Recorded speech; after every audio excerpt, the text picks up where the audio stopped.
सतगुरुदेव की जय। सर्वसंगत से प्रार्थना है, सत्संग प्रारंभ हो रहा है। कृपया सत्संग स्थल पर शांतिपूर्वक विराजमान होकर के श्रद्धा से सत्संग सुने। परमेश्वर की प्यारी आत्माओं से पुनर्निवेदन है, सत्संग प्रारंभ हो रहा है। कृपया सत्संग स्थल पर शांतिपूर्वक विराजमान होकर के श्रद्धा से सत्संग सुने। सत सही।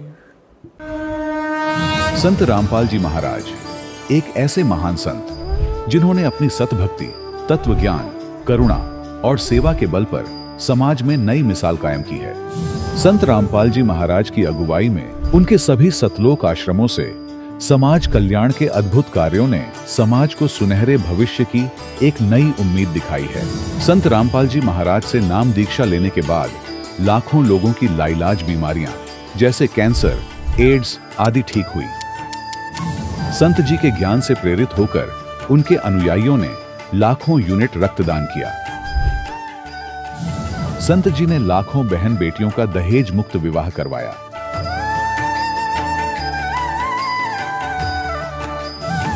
संत जी ने लाखों लोगों का नशा छुड़वाया, करोड़ों उजड़े परिवार बसे। संत जी के आश्रमों में समागम के दौरान निःशुल्क नेत्र चिकित्सा, दंत चिकित्सा प्रदान की जाती है। संत रामपाल जी महाराज द्वारा समय समय पर पर्यावरण संरक्षण के उद्देश्य से बड़े स्तर पर वृक्षारोपण किया जाता है। संत जी ने जरूरतमंदों को तत्काल राहत पहुंचाने के लिए एम्बुलेंस सेवा शुरू की। संत जी अपने अनुयायियों को देहदान के लिए प्रेरित करते हैं, जिससे मानवता की सेवा और चिकित्सा क्षेत्र में सुधार हो सके। संत रामपाल जी महाराज के सभी आश्रमों में हर रोज निःशुल्क भंडारा आयोजित किया जाता है, जहां हर वर्ग, हर जाति और हर धर्म के लोग एक साथ बैठकर भोजन करते हैं।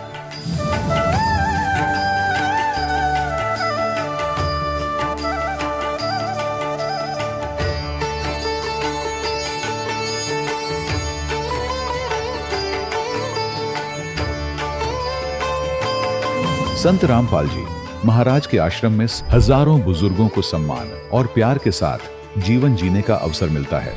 उनके खाने, रहने और स्वास्थ्य की पूरी जिम्मेदारी संत रामपाल जी महाराज उठाते हैं। अनाथ बच्चों के लिए संत रामपाल जी महाराज के सभी आश्रम किसी वरदान से कम नहीं। यहाँ उन्हें शिक्षा, संस्कार और भविष्य के लिए बेहतर अवसर प्रदान किए जाते हैं। चाहे बाढ़ हो, भूकंप या महामारी, संत रामपाल जी महाराज और उनके अनुयायी हमेशा ही जरूरतमंदों के लिए सबसे आगे खड़े रहते हैं। कोविड महामारी के दौरान संत रामपाल जी महाराज के आश्रमों से करोड़ों लोगों के लिए भोजन, दवाइयां और जीवन रक्षक सामग्रियां उपलब्ध कराई गई। चाहे गरीब की मदद हो या किसी शोषित और पीड़ित वर्ग के हक और सम्मान की लड़ाई, संत रामपाल जी महाराज ने हमेशा ही उनकी दबी आवाज को सरकारों तक पहुंचाया है और उन्हें उचित न्याय दिलवाने में अहम भूमिका अदा की है। समाज में आध्यात्मिक और सामाजिक मूल्यों के प्रति जागरूकता लाने में संत रामपाल जी महाराज हर कदम पर मानवता के सच्चे सेवक साबित हुए हैं। संत रामपाल जी महाराज का जीवन हमें सिखाता है कि सच्ची सेवा वही है जो निस्वार्थ भाव से की जाए। आइए हम भी इस महान सेवा के कार्य में इस महान संत से जुड़ें और संत रामपाल जी महाराज से नाम दीक्षा लेकर अपने जीवन को धन्य बनाएं।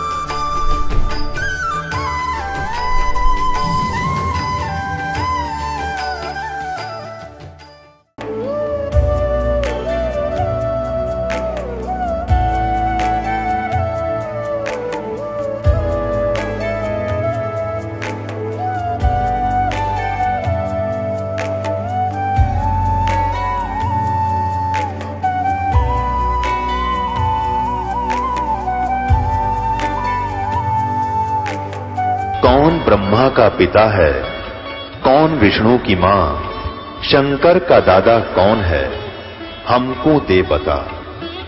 ये जानने के लिए कृपया सुनिए। जगत गुरु तत्वदर्शी संत रामपाल जी महाराज के अमृत वचन सर्व पवित्र धर्मों के पवित्र शास्त्रों के आधार पर आज हम बात करेंगे एक ऐसे महान संत, कवि और समाज सुधारक की, जिनकी वाणियां व दोहे आज भी लोगों के दिलों में राज करते हैं। जी हाँ, हम बात कर रहे हैं कबीर जी की। हिंदू हो, मुस्लिम हो या किसी भी धर्म के व्यक्ति, कबीर जी के दोहे हर किसी को आत्मिक शांति देते हैं। उनके दोहों वाणियों में वो जादू है जो हमें सोचने पर मजबूर कर देता है। जिनका शिशु रूप में अवतरण आज से लगभग 600 साल पहले भारत की पवित्र भूमि और आध्यात्मिक शिक्षा का केंद्र माने जाने वाले काशी के लहरतारा तालाब में एक विकसित कमल के फूल पर सन 1398 विक्रमी संवत 1455 ज्येष्ठ मास की पूर्णिमा को हुआ था, जो इस धरा पर 120 वर्ष तक रहे तथा उस समय जब पाखंड तथा धार्मिक कट्टरता अपने चरम पर थी, तब कबीर जी ने अपने सत्य मार्ग अर्थात तत्व ज्ञान का प्रचार डंके की चोट में निडरता के साथ किया और सन 1518 में मगहर, वर्तमान जिला संत कबीर नगर से लाखों लोगों के सामने से सशरीर सतलोक चले गए थे। इन 120 वर्षों में कबीर साहिब ने अनेक लीलाएं व चमत्कार किए, लेकिन उस समय के नकली धर्म गुरुओं ने अपनी नकली दुकान को चलाने के लिए कबीर परमात्मा की फाइल को ही दबाकर रख दिया था, क्योंकि उस समय लोग अशिक्षित थे और शिक्षा का अधिकार केवल ब्राह्मण वर्ग और काजी मुल्लाओं को था।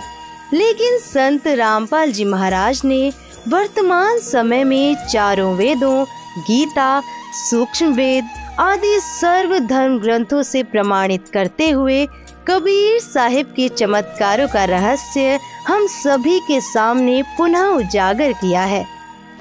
तो आज के इस वीडियो में हम संत रामपाल जी महाराज द्वारा खोले गए इतिहास के उन्हीं पन्नों को पुनः पलटेंगे और जानेंगे कबीर जी के चमत्कारों की अनोखी लीला को, जिसे आज तक छुपाकर रखा गया था। ये वो समय था जब मनुष्य पाप के अंधकार में डूबता जा रहा था। एक और थी काशी, जहाँ धर्म का अर्थ केवल कर्म कांड, जात पात और मूर्ति पूजन रह गया था, जहाँ शास्त्रों को केवल ब्राह्मण पढ़ सकते थे और छोटी जाति वालों को तो शिक्षा तक का अधिकार नहीं था। वे पवित्र शास्त्रों को पढ़ना तो दूर छू भी नहीं सकते थे, जहाँ भक्ति नहीं पाखंड का बोलबाला था।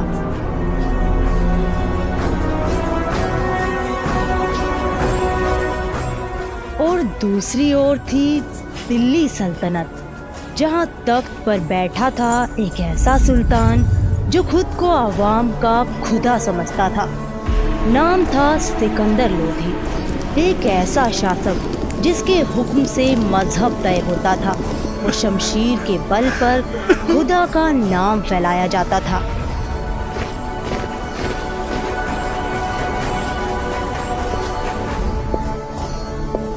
काशी में ब्राह्मणवाद की जंजीरें थी, दिल्ली में इस्लामी सल्तनत की तलवारें। एक तरफ पंडितों का दंभ, दूसरी ओर मुल्लाओं की साजिशें। लेकिन जब पूरा समाज धर्म के नाम पर भ्रमित हो जाए, जब ईश्वर का नाम सिर्फ कुछ वर्गों की जागीर बन जाए, तब स्वयं परमेश्वर अधर्म का नाश करने और धर्म को बचाने इस धरा पर अवतरित होते हैं। ज्येष्ठ मास की पूर्णिमा को सन 1398 अर्थात विक्रमी संवत 1455 को सुबह ब्रह्म मुहूर्त में कबीर परमेश्वर सतलोक से सशरीर आकर शिशु रूप में लहरतारा तालाब में कमल के फूल पर विराजमान हुए। जिस कार्य को करने के लिए परमात्मा इस धरा पर अवतरित होते हैं, उसे वह बचपन से ही शुरू कर देता है। वह कार्य है तत्व ज्ञान। ना मेरा जन्म ना गर्भ बसेरा, बालक बन दिखलाया। काशी नगर जल कमल पे डेरा, तहाँ जुलाहे न पाया। मात पिता मेरे कछु नाही, ना मेरे घर दासी। जुल्हे का सुत आन कहाया, जगत करे मेरी हासी। जो ना धर्म बदलवाते थे ना तलवार चलाते थे, उनकी वाणी ही तलवार थी और उनका तत्व ज्ञान था अधर्म और क्रूरता का अंत। कबीर जी कहा करते थे कि विश्व के सब प्राणी परमात्मा के बच्चे हैं। जिनको मानव का जन्म मिला हुआ है वे भक्ति के अधिकारी हैं। काल ब्रह्म यानी ज्योति निरंजन ने सब मानव को काल जाल में रखने के लिए बुरे कर्मों पर दृढ़ कर रखा है। गलत व अधूरा अध्यात्म ज्ञान अपने दूतों, नकली धर्म गुरुओं द्वारा जनता में प्रचार करवा रखा है, जिससे पाप कर्म बढ़े। धर्म के नाम पर इन काल के दूतों ने ऐसे कर्म प्रारंभ करवा रखे हैं, जैसे हिंदू श्रद्धालु भैरव, भूत, माता आदि की पूजा के नाम पर बकरे, मुर्गे, झोटे आदि की बलि देते हैं, जो पाप के अतिरिक्त कुछ नहीं है।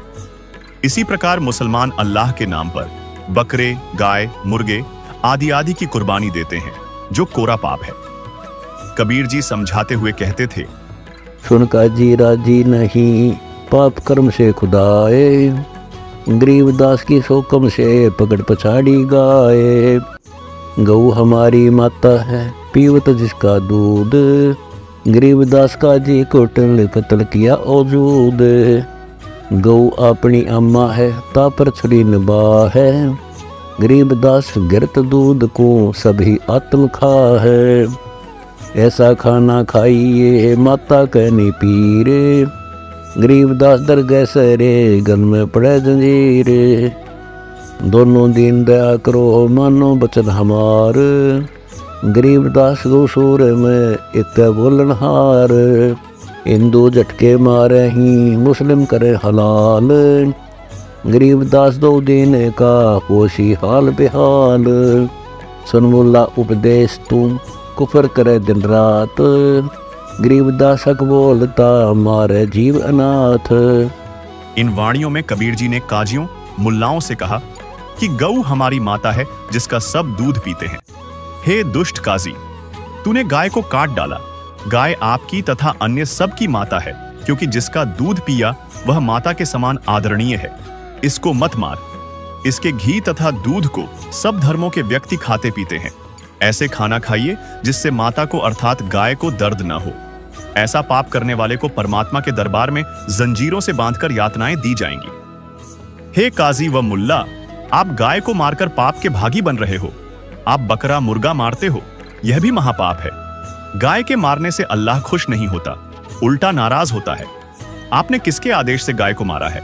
कबीर जी के ऐसे हितकारी वचन सुनकर काजी तथा मुल्ला कबीर जी के साथ वाद विवाद करने लगे। उस दिन दिल्ली का बादशाह सिकंदर लोधी काशी नगर में आया हुआ था। 5-10 हजार मुसलमान मिलकर सिकंदर लोधी के पास विश्राम गृह में गए। काजियों ने कहा कि हे जहां पनाह, एक कबीर नाम का जुलाहा काफिर हमारे धर्म के धार्मिक कर्मों को नीच कर्म बताता है। अपने को 7वें आसमान वाला अदृश्य अलख अल्लाह कहता है। जिसके बाद बादशाह सिकंदर के आदेश से 10 सिपाही कबीर जी को बांधकर हथकड़ी लगाकर लाए। यह देख काजी मुल्ला की खुशी का ठिकाना नहीं रहा। गर्व से पगड़ी ऊंची कर ली। बोले कि हे राजन, यह जुलाहा पूर्ण रूप से काफिर, दुष्ट है। यह मांस भी नहीं खाता। इसके हृदय में दया नाम की कोई वस्तु नहीं है। दर्शकों, जरा विचार करो, मांस खाने वाले ये दुष्ट काजी मुल्ला उस परमात्मा को तो कह रहे हैं कि यह मांस भी नहीं खाता, जबकि जीव हिंसा करने वाले, मांस खाने वाले वे स्वयं निर्दयी थे। जिसके बाद सिकंदर लोधी ने एक गर्भवती गाय को तलवार से मार दी, जिससे गाय और उसके गर्भ के बच्चे के 2-2 टुकड़े हो गए। राजा सिकंदर बोला कि हे काफिर, तू अपने को अल्लाह कहता है। यदि अल्लाह है तो इस 2 टुकड़े हुई गाय को जीवित कर दे। हमारे नबी मोहम्मद ने मृत गाय को जीवित किया था। जीवित कर, नहीं तो तेरे टुकड़े कर दिए जाएंगे। अब चुपचाप क्यों बैठा है? दिखा अपनी शक्ति। तब कबीर जी ने कहा, हम ही अलख अल्लाह हैं, कुतब घोष अरू पीर, गरीब दास खालिक धनी, हमरा नाम कबीर, चुटकी तारी थाप दे, गऊ जिवाई बेग। गरीब दास दूजन लगी, भरी दूध की देग। कबीर परमात्मा बोले कि मैं अदृश्य परमात्मा हूं, मैं ही संत तथा सद्गुरु हूं। मेरा नाम कबीर अल्लाह अकबर है। मैं खालिक अर्थात संसार का मालिक हूं। मैं कबीर सर्वव्यापक हूं। सिकंदर ने जो गाय मार रखी थी, उसके गर्भ का बच्चा व गाय के 2-2 टुकड़े हुए पड़े थे। परमात्मा कबीर जी ने हाथ से थपकी मारकर दोनों मां बच्चे को जीवित कर दिया। दूध की बाल्टी भर दी। कबीर जी ने वह दूध पिया।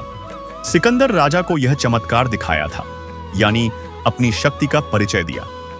कबीर परमात्मा जुलाहे का कार्य करता था, परंतु उस दिन जनता को पता चला कि यह बहुत सिद्ध वाला है।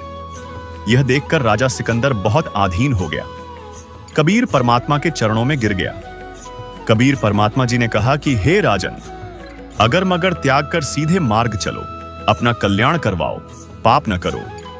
जब राजा सिकंदर ने परमात्मा कबीर जी के चरणों में लेटकर प्रणाम किया तो काजी मुल्ला भाग गए। परमात्मा सामने था, उससे द्वेष कर रहे थे। राजा सिकंदर ने परमात्मा कबीर जी को पालकियों में बैठाकर सम्मान के साथ उनके घर भेजा। काजी मुल्ला अकड़कर यानी नाराज होकर चले गए। फिर मौके की तलाश करने लगे कि किसी तरह सिकंदर राजा के समक्ष कबीर को नीचा दिखाया जाए। दर्शकों, जिसके बाद सिकंदर लोधी वापस दिल्ली लौट गया। दिल्ली के बादशाह सिकंदर को एक समय जलन का रोग हो गया, जिसे सारा मुल्क सलाम करता था। आज वो अपने ही जिस्म की आग से बच नहीं पा रहा था। दवाएं हार चुकी थी। अब अल्लाह के किसी बंदे की तलाश थी। बादशाह सलामत, कैसी तबीयत है अब? जिस्म जला नहीं, पर जान हर लम्हा राख हो रही है पीर जी। हुजूर, हमने हर औषधि, हर मंत्र आजमा लिया। बादशाह, कुरान की तिलावत भी करवाई गई, मगर कोई राहत नहीं मिली। हमने हर नुस्खा आजमा लिया। अब दवा नहीं, शायद दुआ ही असर कर दे।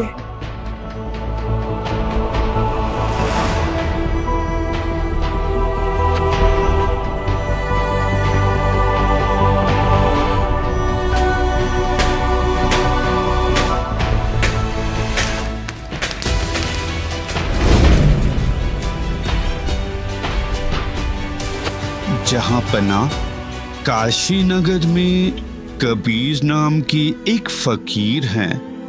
लोग कहते हैं मुर्दे तक बोल उठते हैं उनके कर्म से।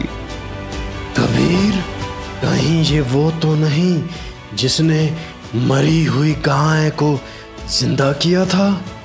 जी हुजूर। काशी चलने की तैयारी करो।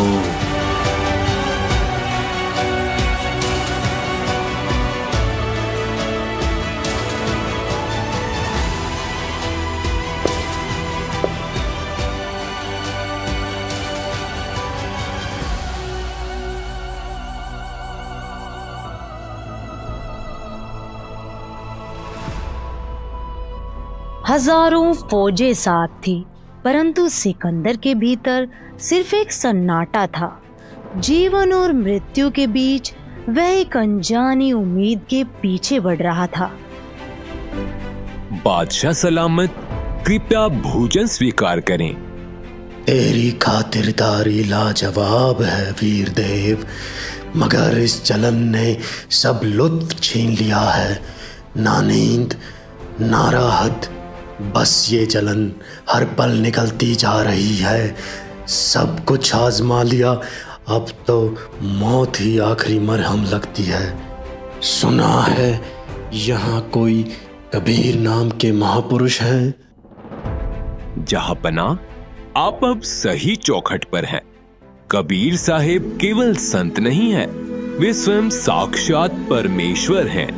यदि उनकी कृपा दृष्टि हो गई तो आपका रोग पूर्णतः ठीक हो जाएगा।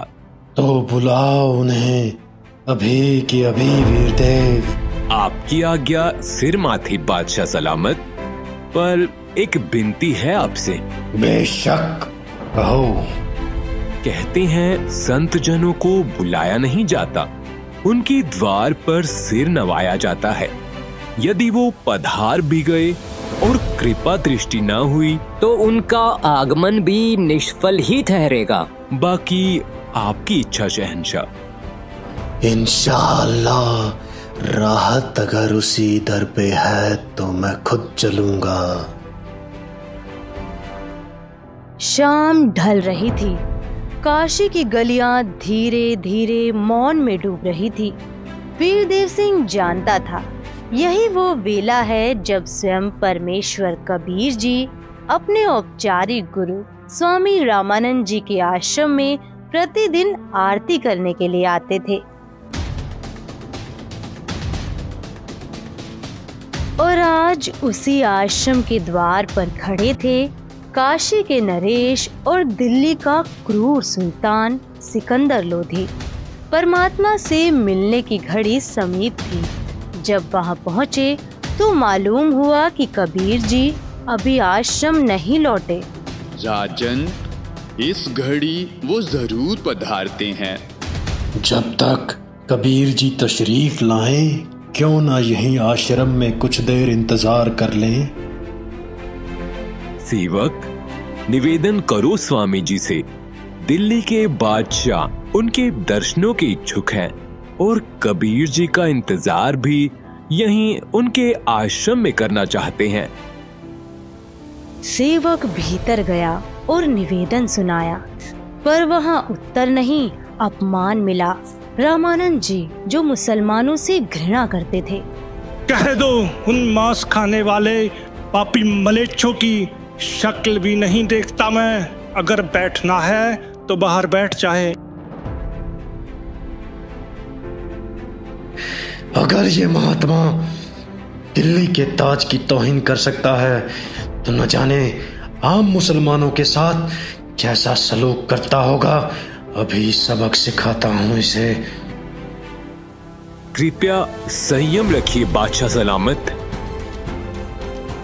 गुस्से ने उसकी अक्ल पर पर्दा डाल दिया और एक ही वार में उसने रामानंद जी का कत्ल कर डाला।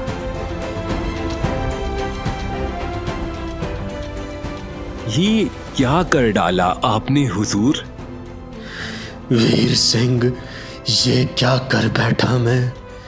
जिससे मिलने आया था उसी के पीर को मार डाला। अब कबीर साहिब मुझे कभी मुआफ नहीं करेंगे। मैं गुनाहों से लदा एक बदनसीब इंसान हूँ। हे परमात्मा। वीरदेव, चलो यहाँ से। कबीर साहिब अब मुझे नजरे रहमत से कभी नहीं देखेंगे। मैं उनके सामने गया तो बस बद्दुआ मिलेगी। चलो चलो इसी वक्त। जो आज्ञा शहंशाह। चलिए। बादशाह, मेरे गुरुदेव कबीर जी आ रहे हैं। जैसे ही कबीर साहिब जी करीब आए, वीर सिंह ने जमीन पर लेटकर दंडवत प्रणाम किया और सिकंदर भी खौफ और अदब के साथ उनके कदमों में झुक गया। दो बादशाह आज इस फकीर के दर पे कैसे आए हैं? मुझ गरीब को कैसे दर्शन दिए? कबीर जी ने अभी तो दस्ते करम उठाया भी न था और सिकंदर की सालों पुरानी जलन यूं मिट गई जैसे कभी थी ही नहीं। उसकी आंखें भर आई, पर इस बार दर्द से नहीं, रहमत से। या अल्लाह, रहम कर। मैं निहायती नीच हूँ, माफी का तलबगार हूँ। दिल्ली का बादशाह सिकंदर आज एक फकीर के कदमों में गिरा पड़ा था और बस रोए जा रहा था। क्या बात है बादशाह? हुजूर, मैंने वो जुर्म कर डाला है जिसे खुदा भी मुआफ नहीं करेगा।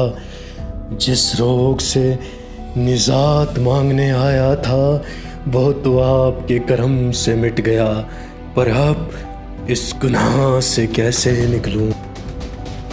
माफ किया तुझे, अब बता क्या हुआ? क्या वाकई माफ कर दिया आपने? हाँ बिल्कुल माफ किया। अब बता तेरे दिल में क्या बोझ है? मैंने गुस्से में आकर आपके पीर स्वामी रामानंद का सर कलम कर दिया। पर कबीर जी की आंखों में न गुस्सा था न शिकायत, बस करुणा का सागर था।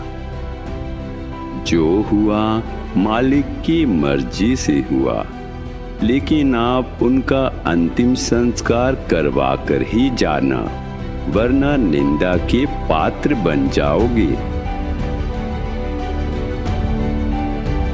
वीर सिंह, ये इंसान नहीं, ये तो वाकई खुदा हैं। मैंने इनके पीर को मार डाला, फिर भी इनके माथे पर शिकन तक न आई।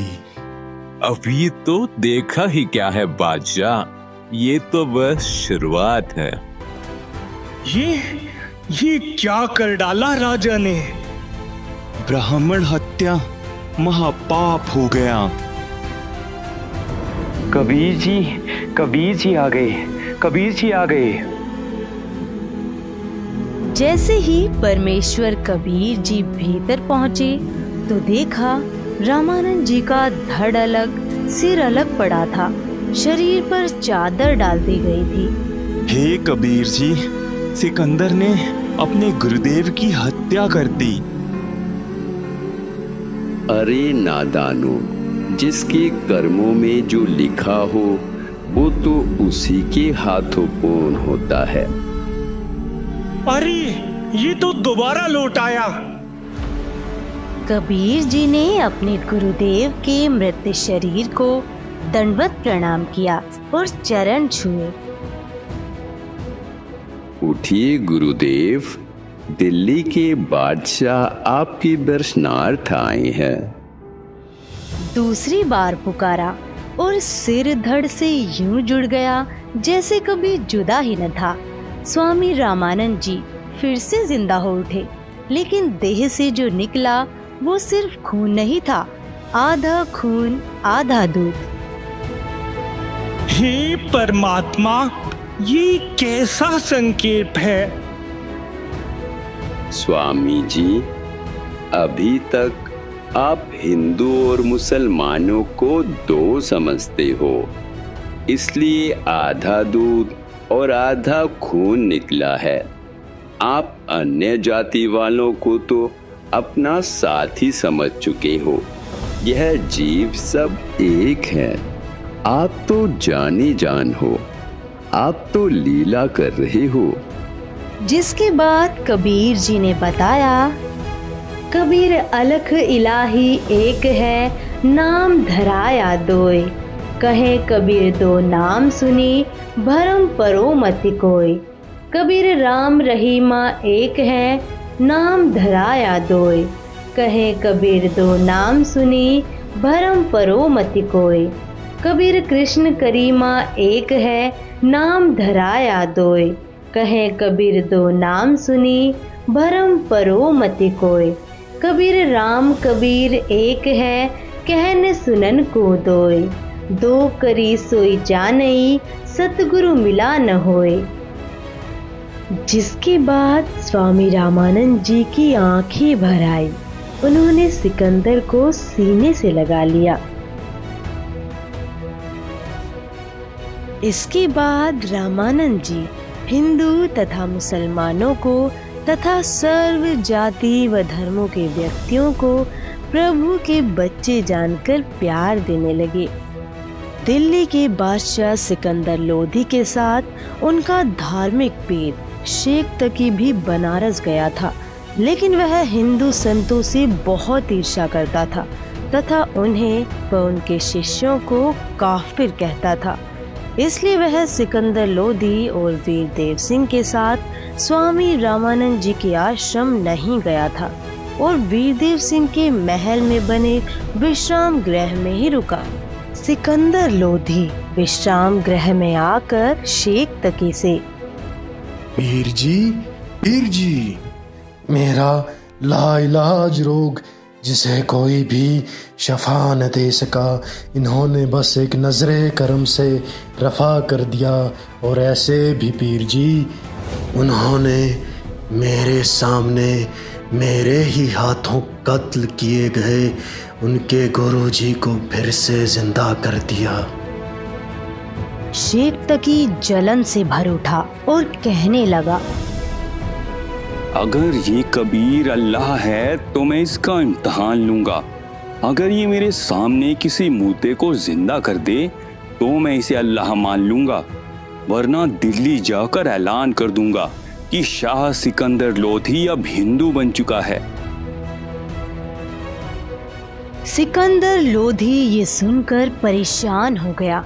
उसे डर था कि अगर शेख तकी ने ऐसा कर दिया तो पूरे मुल्क में बगावत छिड़ जाएगी।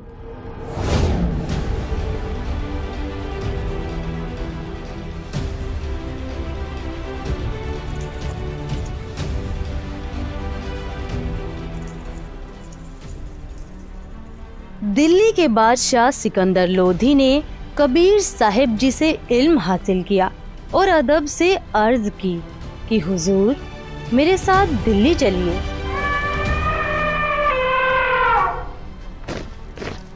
बादशाह ने कबीर जी को अपने साथ हाथी की अंबारी में बैठाया, जिसमें बादशाह के सिवा किसी को बैठने की इजाजत नहीं थी। सब लोग दिल्ली के लिए रवाना हो गए। रात के वक्त सफर में एक दरिया के किनारे काफिला ठहरा ताकि सुबह आगे का सफर तय किया जाए।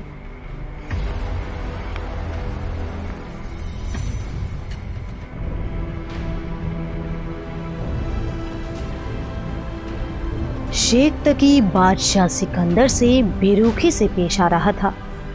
क्या मामला है पीर जी?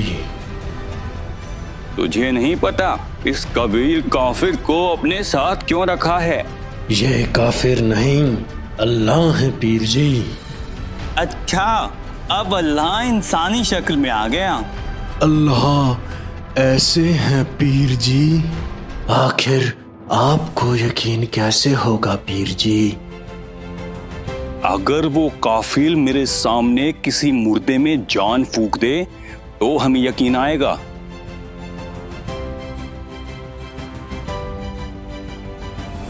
जाओ कह दो उससे कि कोई मुर्दा ले आए। अगले रोज सुबह एक 10-12 साल के बच्चे की लाश दरिया में तैरती हुई नजर आई। लो आ गया मुर्दा, अब जिंदा करके दिखाओ। पहले आप ही आजमा लीजिए पीर जी। मौजूद वजीरों और सिपाहियों ने भी शेख तकी को पहले अपनी ताकत आजमाने की सलाह दी। शेख तकी अपने तंत्र मंत्र पढ़ता रहा, लेकिन कुछ भी असर न हुआ। इतने में मुर्दा पानी के बहाव के साथ 3 फरलांग आगे चला गया। चालाकी देखो इसकी। ये कबीर चाहता था कि ये मुसीबत मेरे सिर से टल जाए। कहीं मुर्दे भी जिंदा होते हैं, मुर्दे तो बस कयामत के रोज उठाए जाएंगे। पीर जी आप इत्मीनान रखें। फिर कबीर साहिब ने मुर्दे की तरफ हाथ बढ़ाया और इशारा किया।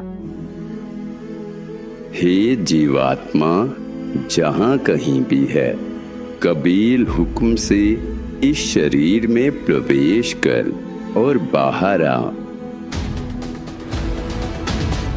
बस इतना कहना था कि मुर्दे की जिस्म में हलचल हुई और वो बच्चा जिंदा होकर कबीर साहिब के सामने आ खड़ा हुआ। उसने कबीर साहिब के कदमों में सजदा किया। इस अनोखे वाक़े को देखकर सभी दंग रह गए। कबीर साहिब ने तो कमाल कर दिया। इस तरह उस बच्चे का नाम कमाल रख दिया गया। कबीर साहिब ने उसे अपने साथ रखा और बेटे की तरह उसकी परवरिश की। फिर काफिला दिल्ली की तरफ रवाना हुआ। धीरे धीरे ये खबर दूर दूर तक फैल गई कि कबीर साहिब ने एक मुर्दे को जिंदा कर दिया। शेख तकी अंदर ही अंदर सुलग रहा था। उसे लगा ये कबीर अब खतरा बन चुका है। मेरी बेटी भी तो थी, दफन है अब तक वहीं। ये कबीर तो बस एक जादूगर है। अपने जंतर मंतर से बादशाह की अक्ल पर पर्दा डाल दिया है। अगर तुम खामोश रहे तो हालात बिगड़ जाएंगे। हुक्म कीजिए पीर जी, हम आपके ही साथ हैं। अगर कबीर मेरी बेटी को जो कब्र में दफन है जिंदा कर दे तो हम उसे अल्लाह मान लेंगे। ठीक है, हर जगह मुनादी करवा दो ताकि सब देख लें और किसी को कोई शक न रहे।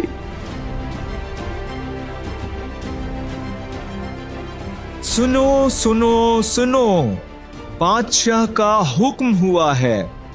3 रोज बाद कबीर जी पीर शेख तकी की 13 बरस की बेटी जो कब्र में दफन है उसे जिंदा करेंगे। सभी इस करामात को देखने जरूर पहुंचें। ये वही पीर है ना जिसने बादशाह के जलन वाले मर्ज को एकदम खत्म कर दिया था? हाँ, और सुना है एक मुर्दा भी जिंदा कर दिया था उसने। अरे फिर तो चलना ही पड़ेगा भाई। देखें तो सही कौन सी करामात है इस पीर में।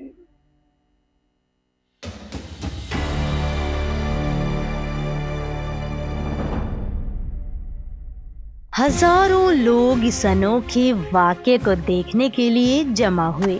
कबीर जी ने कब्र खुदवाई जहां एक 12-13 साल की लड़की की लाश थी। पहले आप कोशिश करें। अगर वाकई करामात होती तो अपनी बेटी को कौन मरने देता पीर जी? औलाद के लिए तो आदमी जान तक दे देता है। मेहरबान हैं आप ही रहमत करें। हे शेख तकी की बेटी, जिंदा हो जा। क्या हुआ पीर साहब, जादू कमजोर पड़ गया क्या? हे शेख तकी की बेटी, जिंदा हो जा। कह रहा था अल्लाह है तू, अब क्या हुआ? हे शेख तकी की बेटी, जिंदा हो जा। देखा, पाखंडी का पाखंड पकड़ा गया। ठहरिए पीर जी। हे जीवात्मा, जहां कहीं भी है, कबील हुक्म से इस शरीर में प्रवेश कर और बाहर आ। बस इतना फरमाना था कि लाश में हलचल हुई और लड़की जिंदा होकर बाहर आ गई।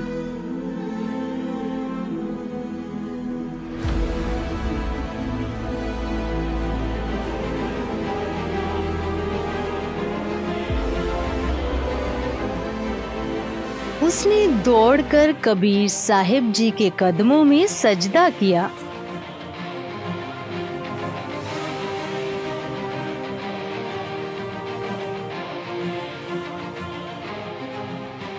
जिंदा हुई लड़की ने 1.5 घंटे तक कबीर साहिब जी की महिमा का गुणगान किया। ये कोई मामूली बुनकर नहीं, ये वही है जो अनगिनत जहानों के मालिक हैं। तुम इंसान समझ बैठे हो इन्हें, और मैं कहती हूँ खुदा है ये। इनके कदमों में गिरकर अपनी रूह को निजात दिलाओ, वरना ये मौका फिर कभी न मिलेगा। यही रास्ता है उस जहां तक पहुंचने का जहां कभी मौत नहीं आती। इस काल के फंदे से निजात सिर्फ एक के पास है, बंदी छोड़ कबीर साहिब। ना व्रत, ना रोजा, ना तीर्थ, ना इबादत, कुछ भी नहीं छुड़ा सका मुझे उस अजाब से। मैं भटकी, बहुत भटकी। इबादत नहीं थी, बस सिखावा था, और हर जन सजा बन गया। बेटी, अब जाओ अपने पिता के पास। मेरे असली वालिद तो आप हैं। इसने तो मुझे जमीन में दफन कर दिया था। अब इसका और मेरा हिसाब बराबर हो चुका है। कबीर साहिब ने तो एक बार फिर कमाल कर दिखाया।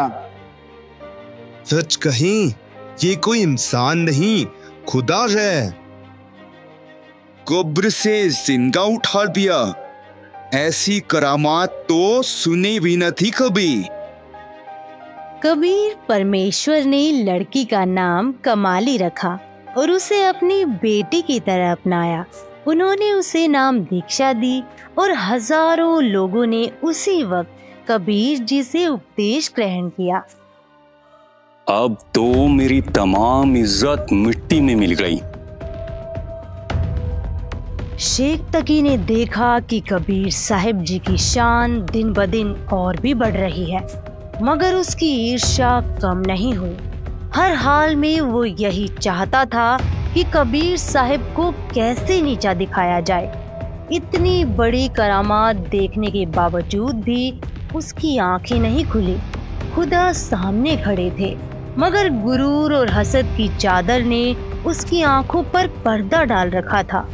कुछ दिनों बाद शेख तकी ने फिर से मुसलमानों को इकट्ठा किया और ऊंचे स्वर में ऐलान किया, ये कबीर कोई जादूगर है, हम इसका एक और इम्तिहान लेंगे।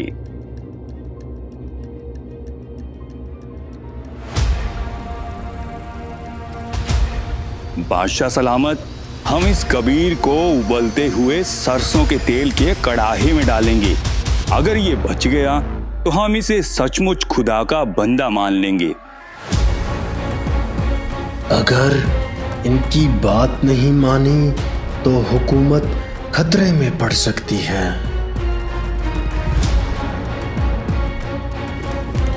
ठीक है, कह दो उन्हें, तेल गरम कर लेंगे।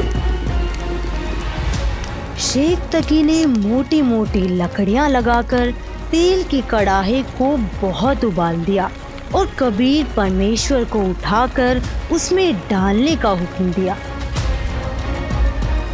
पीर जी, ये तकलीफ भी क्यों कर रही हो? मैं खुद ही बैठ जाऊंगा।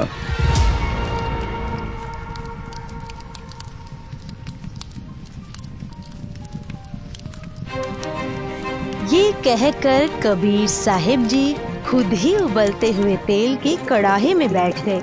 सिर्फ उनकी गर्दन बाहर दिखाई दे रही थी, बाकी जिस्म खौलते तेल में था। कबीर साहिब जी आराम से बैठे थे, मानो किसी ठंडे पानी में बैठे हों, लेकिन शेख तकी फिर भी कबीर जी पर तंज कसे जा रहा था।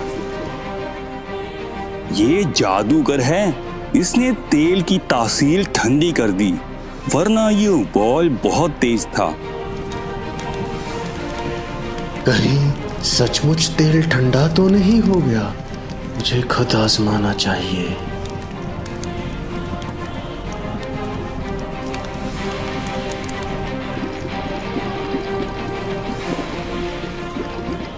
बादशाह, उंगली मत डालना, ये इतना गर्म है कि उंगली गायब हो जाएगी।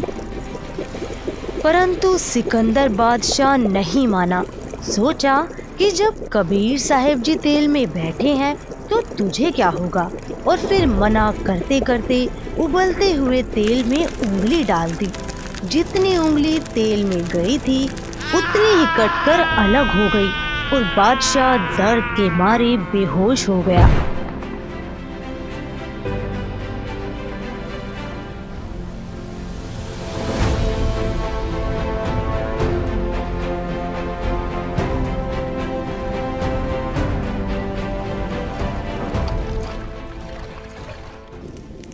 तब कबीर साहब जी कड़ाहे से बाहर आए और सिकंदर की कटी हुई उंगली को पकड़कर पूरा कर दिया। जैसे ही उंगली सही हुई, सिकंदर होश में आ गया।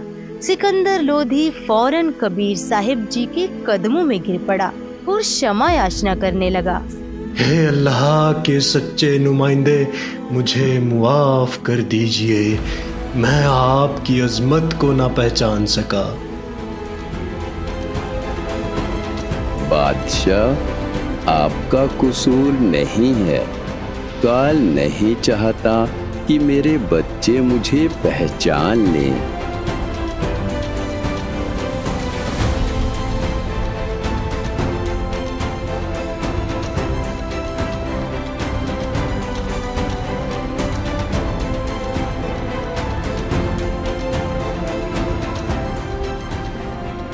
चलिए पीर जी।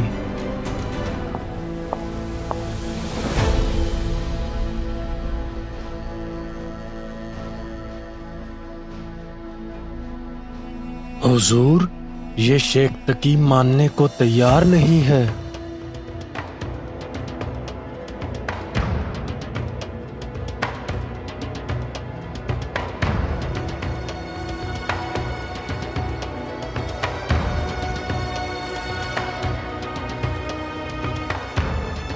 ठीक है बादशाह, कर लेने दे इसे जो ये करना चाहता है।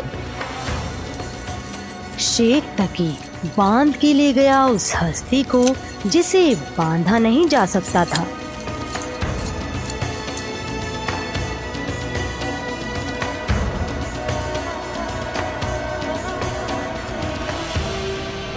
फिर डाल दिया उसे गहरे कुएं में, जहां न रोशनी पहुंची थी न ही इंसानियत कभी उतरी थी। ऊपर से भर दिया 150 फुट तक, जैसे खुदा को मिट्टी में छुपाया जा सकता हो। और फिर चला गया सिकंदर के पास, धोकर अपना मुंह और वही दागदार इरादा। बादशाह, कर दिया तेरे शेर को खत्म। इतनी मिट्टी डाल दी है उस पर, हवा भी नहीं पहुंच पाएगी वहां। पीर जी, आप किसकी बात कर रहे हैं? तेरे पीर कबीर की। आज हमने उसे खत्म कर दिया। पीर जी, परमेश्वर कबीर जी तो अभी अभी मेरे हुजरे में थे, वे तो कहीं गए ही नहीं। शेख तकी भागता हुआ अंदर गया और देखा परमेश्वर कबीर जी अपने आसन पर इत्मीनान से बैठे थे। यह देखकर वो सन्न रह गया। परमात्मा के ऐसे करामात देखकर हजारों लोग सच्ची इबादत की तरफ आ गए, मगर शेख तकी फिर भी हकीकत कबूल करने को तैयार न था। उसके लिए बेहतर यही था कि वो अपने गुरूर को छोड़कर कबीर साहिब जी के कदमों में गिरकर तौबा करता, मगर उसने अपनी मान बढ़ाई में डूबकर और भी ईर्ष्या पैदा कर ली। जब कबीर साहिब जी काशी लौटे तो उसकी जलन और भी बढ़ गई। ये कबीर किसी भी तरह मर ही नहीं रहा, आखिर कैसे खत्म करूं इसे? नफरत अब हद पार कर चुकी थी और एक रात वो कुछ गुंडे लेकर निकला कबीर जी की झोपड़ी की तरफ।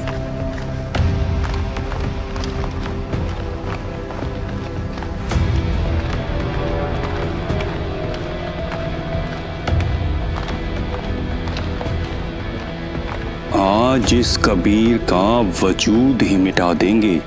इसके टुकड़े टुकड़े कर दो। उस वक्त कबीर परमात्मा अपनी झोपड़ी में सुकून से विश्राम कर रहे थे। शेख तकी के इशारे पर गुंडों ने अपनी तलवारें निकाली और बेरहमी से कबीर साहिब पर वार करने लगे। देखते ही देखते उन्होंने उनके जिस्म के टुकड़े टुकड़े कर दिए। जब ये यकीन हो गया कि अब कबीर नहीं बचा तो वे झोपड़ी से बाहर निकलने लगे।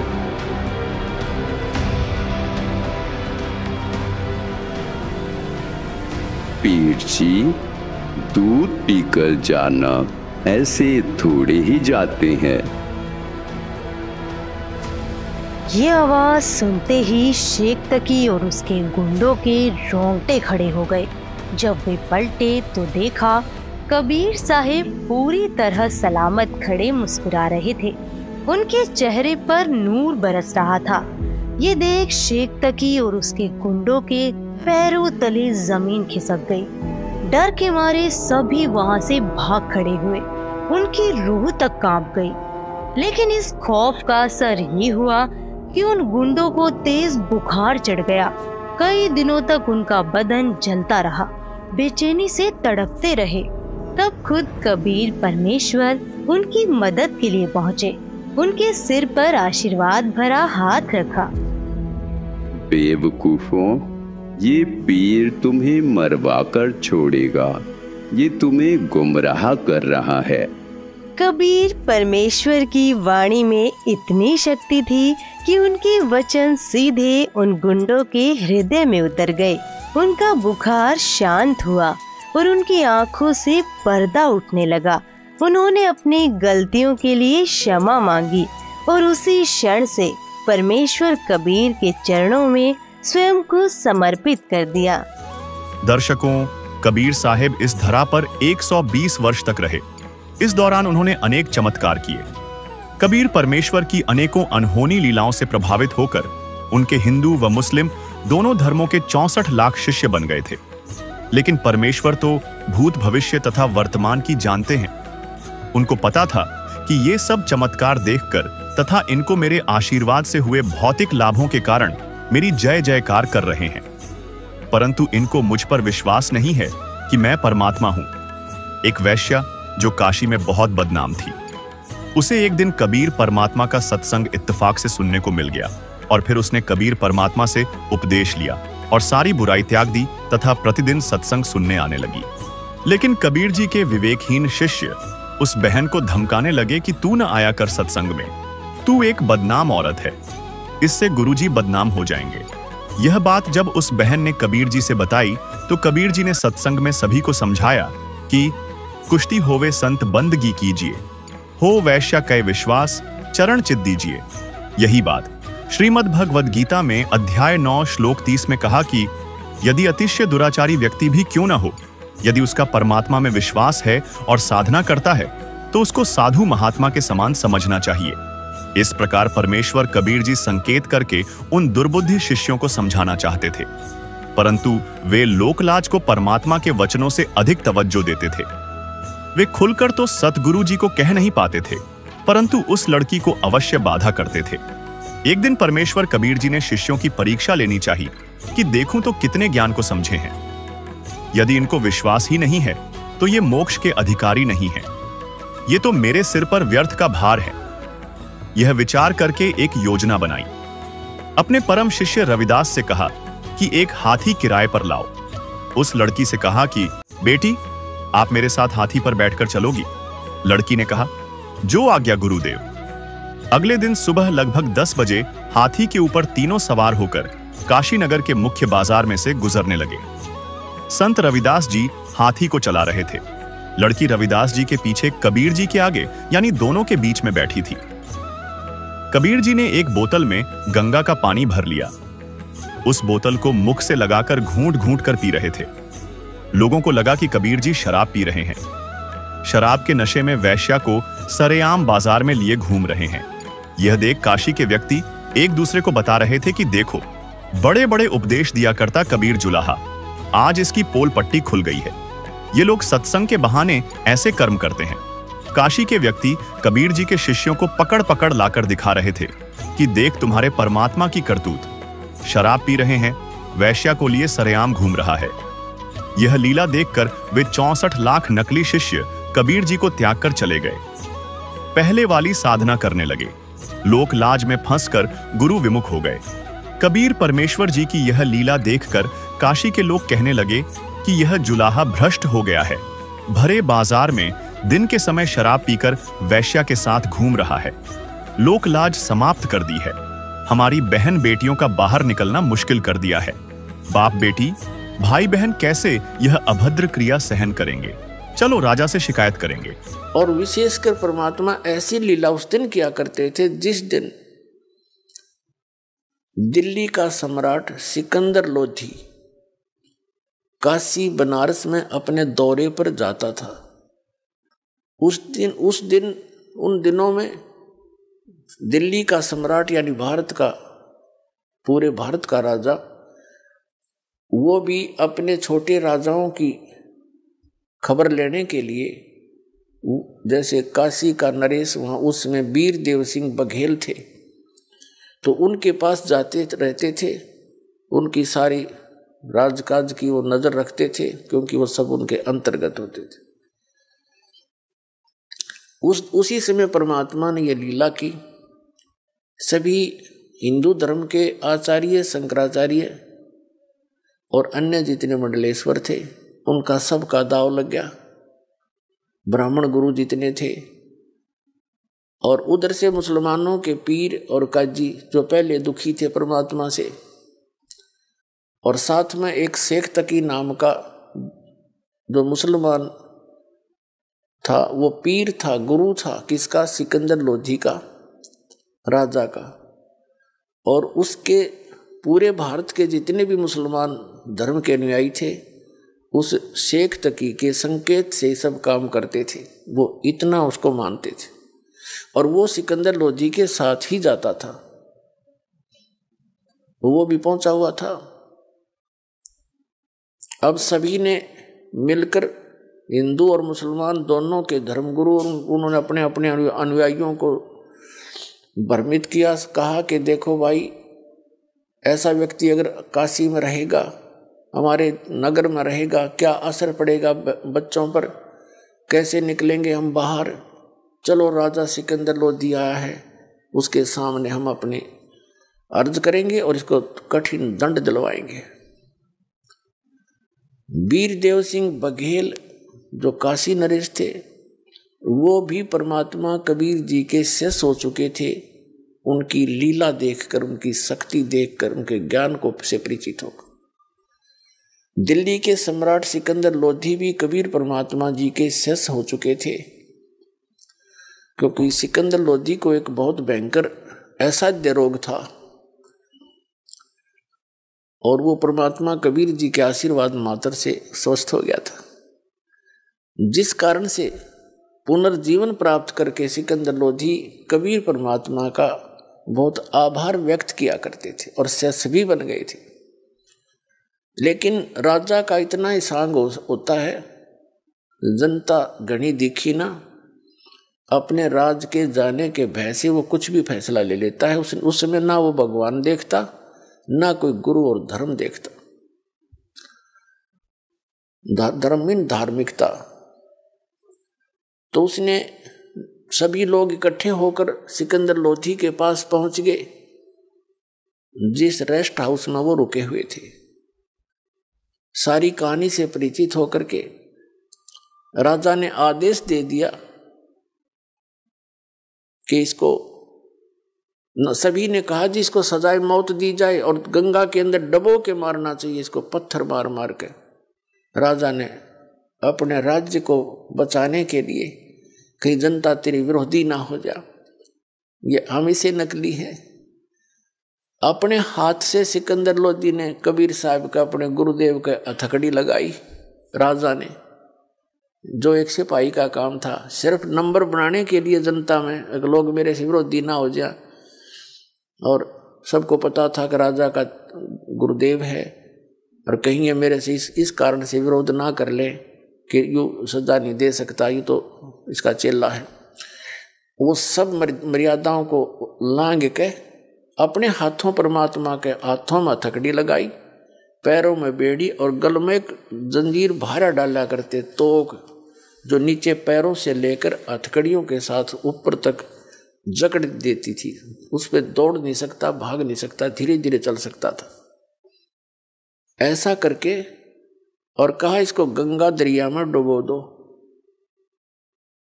अब शेख तकी जो धार्मिक गुरु था सिकंदर लोधी का, उसने बागडोर संभाल ली, अगले माफ करते हुआ इसका काम। उनको ले जा करके गले में पत्थर बांध दिए। वो बेड़ी हथकड़ी तो लगाई रखी थी, तोक भी जड़ रखी थी, पत्थर भी बांध दिए गले में भारा भारा रस्सों से, और नौका में बैठा के 5, 7, 10 व्यक्ति साथ गए।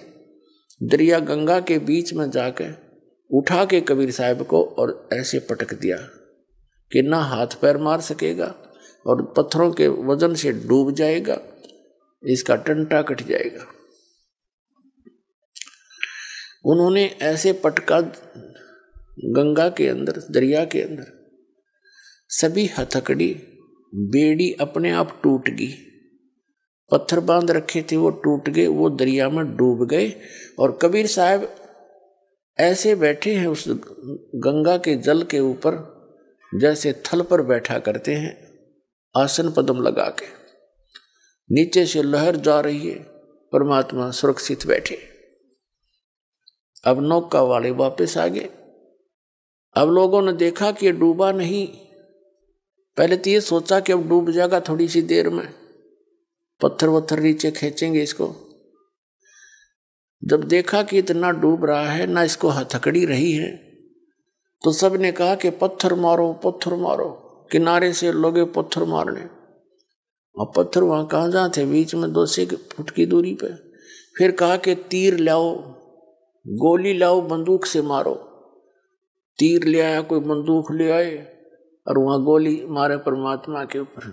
जब तीर और इनसे नहीं मरे बंदूक गोलियों से, तब उन्होंने कहा सबने मिलकर के राजा तोप मंगाई जाए।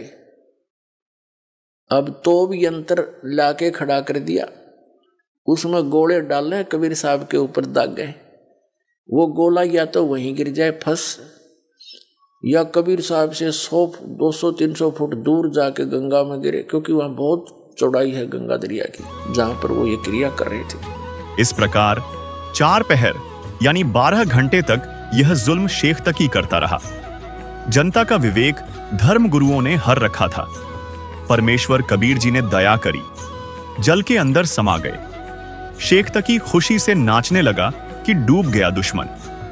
अब शव पर गारा तथा रेत चढ़ जाएगी, मिट्टी में दफन हो जाएगा। परमेश्वर कबीर जी वहां से अंतर्ध्यान होकर रविदास जी की कुटिया पर गए और दोनों परमात्मा की महिमा के शब्द गाने लगे। शेख तकी ने अपने साथियों से कहा कि चलो रविदास से बताते हैं कि आपका अविनाशी परमात्मा गंगा के जल में डूबकर मर गया है। जब शेख तकी अपने प्रशंसकों के साथ संत रविदास जी की कुटिया पर पहुंचा तो देखा कि वहां कबीर जी इकतारे से शब्द गा रहे थे। यह देख शेख तकी की तो मां सी मर गई। शर्म और क्रोधवश होकर सीधा सिकंदर लोधी राजा के पास विश्राम गृह में गया तथा बताया कि कबीर न तो जल में डूबा न तोप से मरा। वह जादूगर है, जंत्र मंत्र जानता है, जिस कारण से बच जाता है। अब की बार इसको जनता के सामने खूनी हाथी से मरवाते हैं। राजा ने आज्ञा दे दी।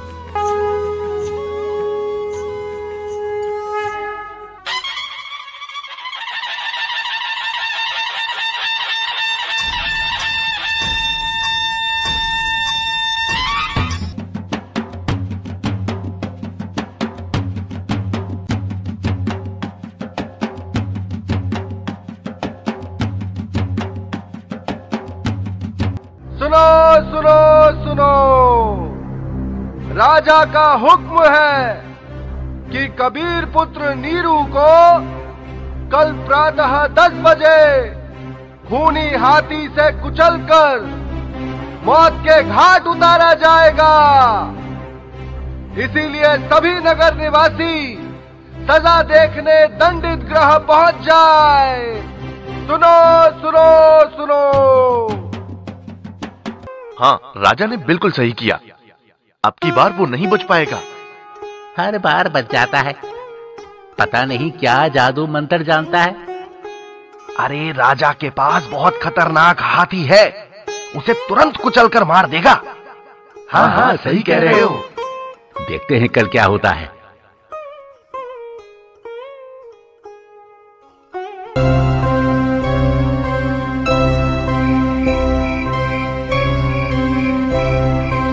हाँ, सब तैयारियां हो चुकी हैं। हाथी को खूब शराब पिलाना।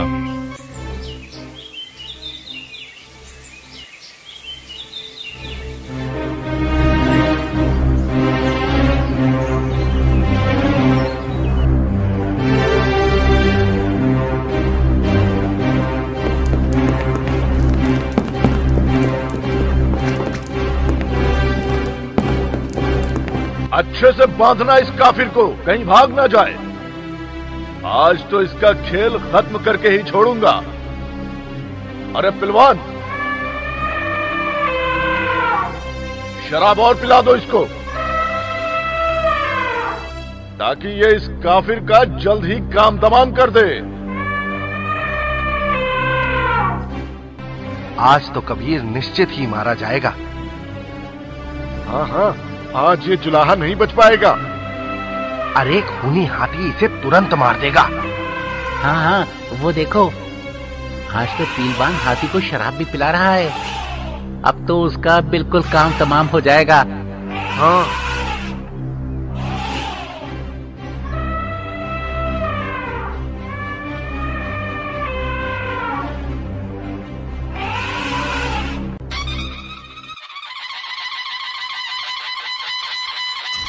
होशियार, खबरदार, दिल्ली के सम्राट सिकंदर लोधी पधार रहे हैं।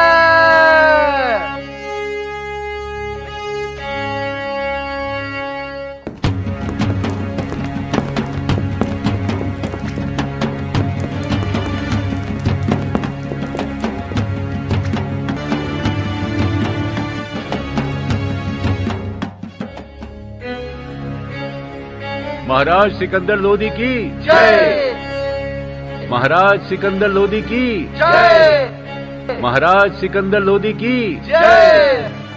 दिल्ली के सम्राट सिकंदर लोधी की जय हो। आज की दंड प्रणाली शुरू की जाए।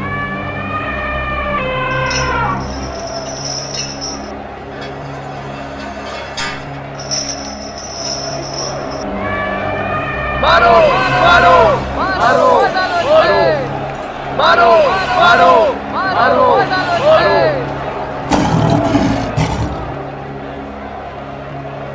अबे क्या कर रहा है काफिर की औलाद? हाँ हाँ ले जा, ले जाकर दोबारा कुचलवा दे इसको। मारो मारो मारो मारो मारो मारो।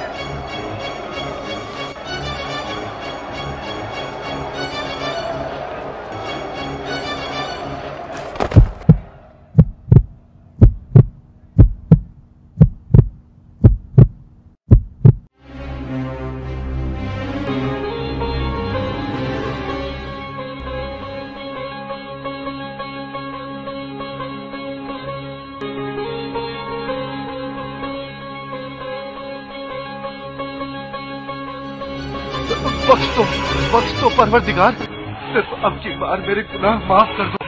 आप ही अल्लाह हैं, मुझे बख्श दो। मेरे से भारी भूल हो गई है कि मैं आपको पहचान न सका। आप स्वयं अल्लाह पृथ्वी पर आए, मुझे बख्श दो, मुझे बख्श दो।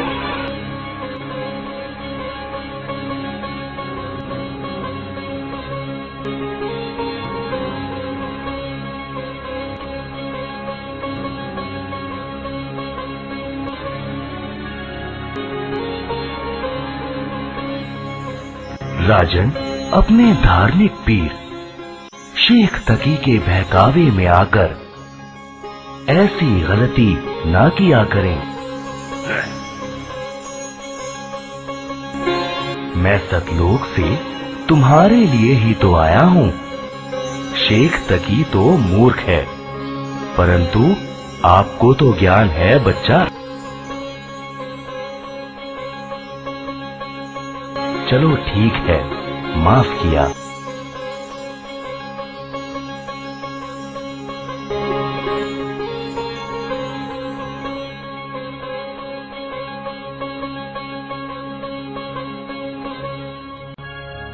इस तरह शेखत्की ने अन्य कबीर जी के विरोधियों के साथ मिलकर उन्हें हाथी से मरवाने की भी एक नाकाम कोशिश की, लेकिन मारे नहीं मरे कबीर, सब प्रयत्न व्यर्थ रहा। उन्होंने समाज में फैले पाखंडवाद को समाप्त किया और भक्तों को एक सच्ची भक्ति का मार्ग दिखाया। इस भक्ति के फल स्वरूप लोगों को परमात्मा का वास्तविक लाभ मिलने लगा।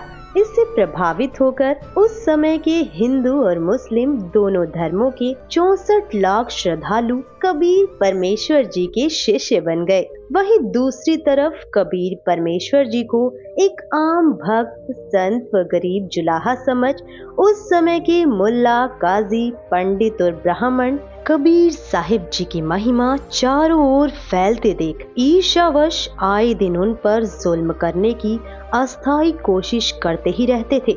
जब सब षड्यंत्र फेल हो गए तो काशी के सभी पंडितों और काजी मुल्लाओं ने सभा करके निर्णय लिया कि कबीर एक निर्धन जुलाहा है। हम इसके नाम से पूरे हिंदुस्तान में चिट्ठी भिजवा देते हैं कि कबीर सेठ पुत्र नीरू जुलाहा कॉलोनी बनारस वाला 3 दिन का भोजन भंडारा करने जा रहा है।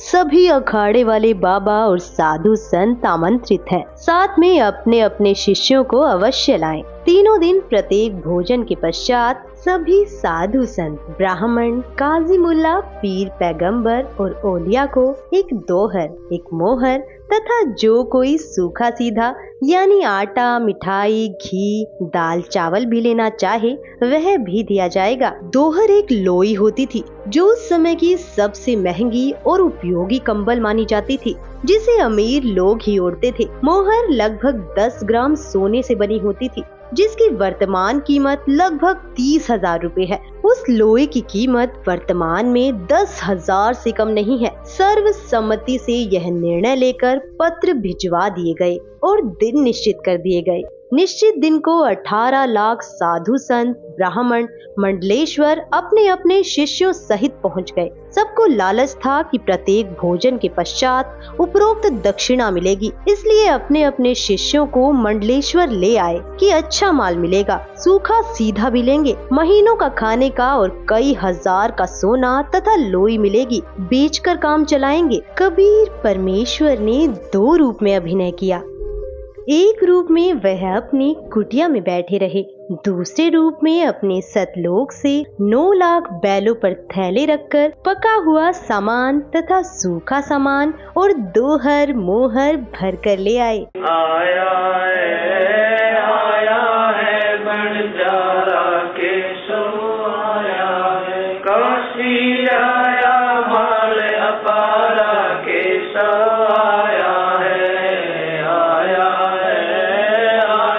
है बंजारा केशव आया है। 9 लाख बोडी बड़ी विशंबर, 9 लाख बोडी बड़ी विशंबर, जिया कबीर भंडारा केशव आया है, आया है बंजारा केशव आया है। धरती ऊपर तंबू ताने, धरती ऊपर तंबू ताने, चौपड़ के बजारा केशव आया है, आया है बंजारा केशव आया है। कौन देश से बालद आई, कौन देश से बालद आई, ना कहीं बजाने वाला केशव आया है,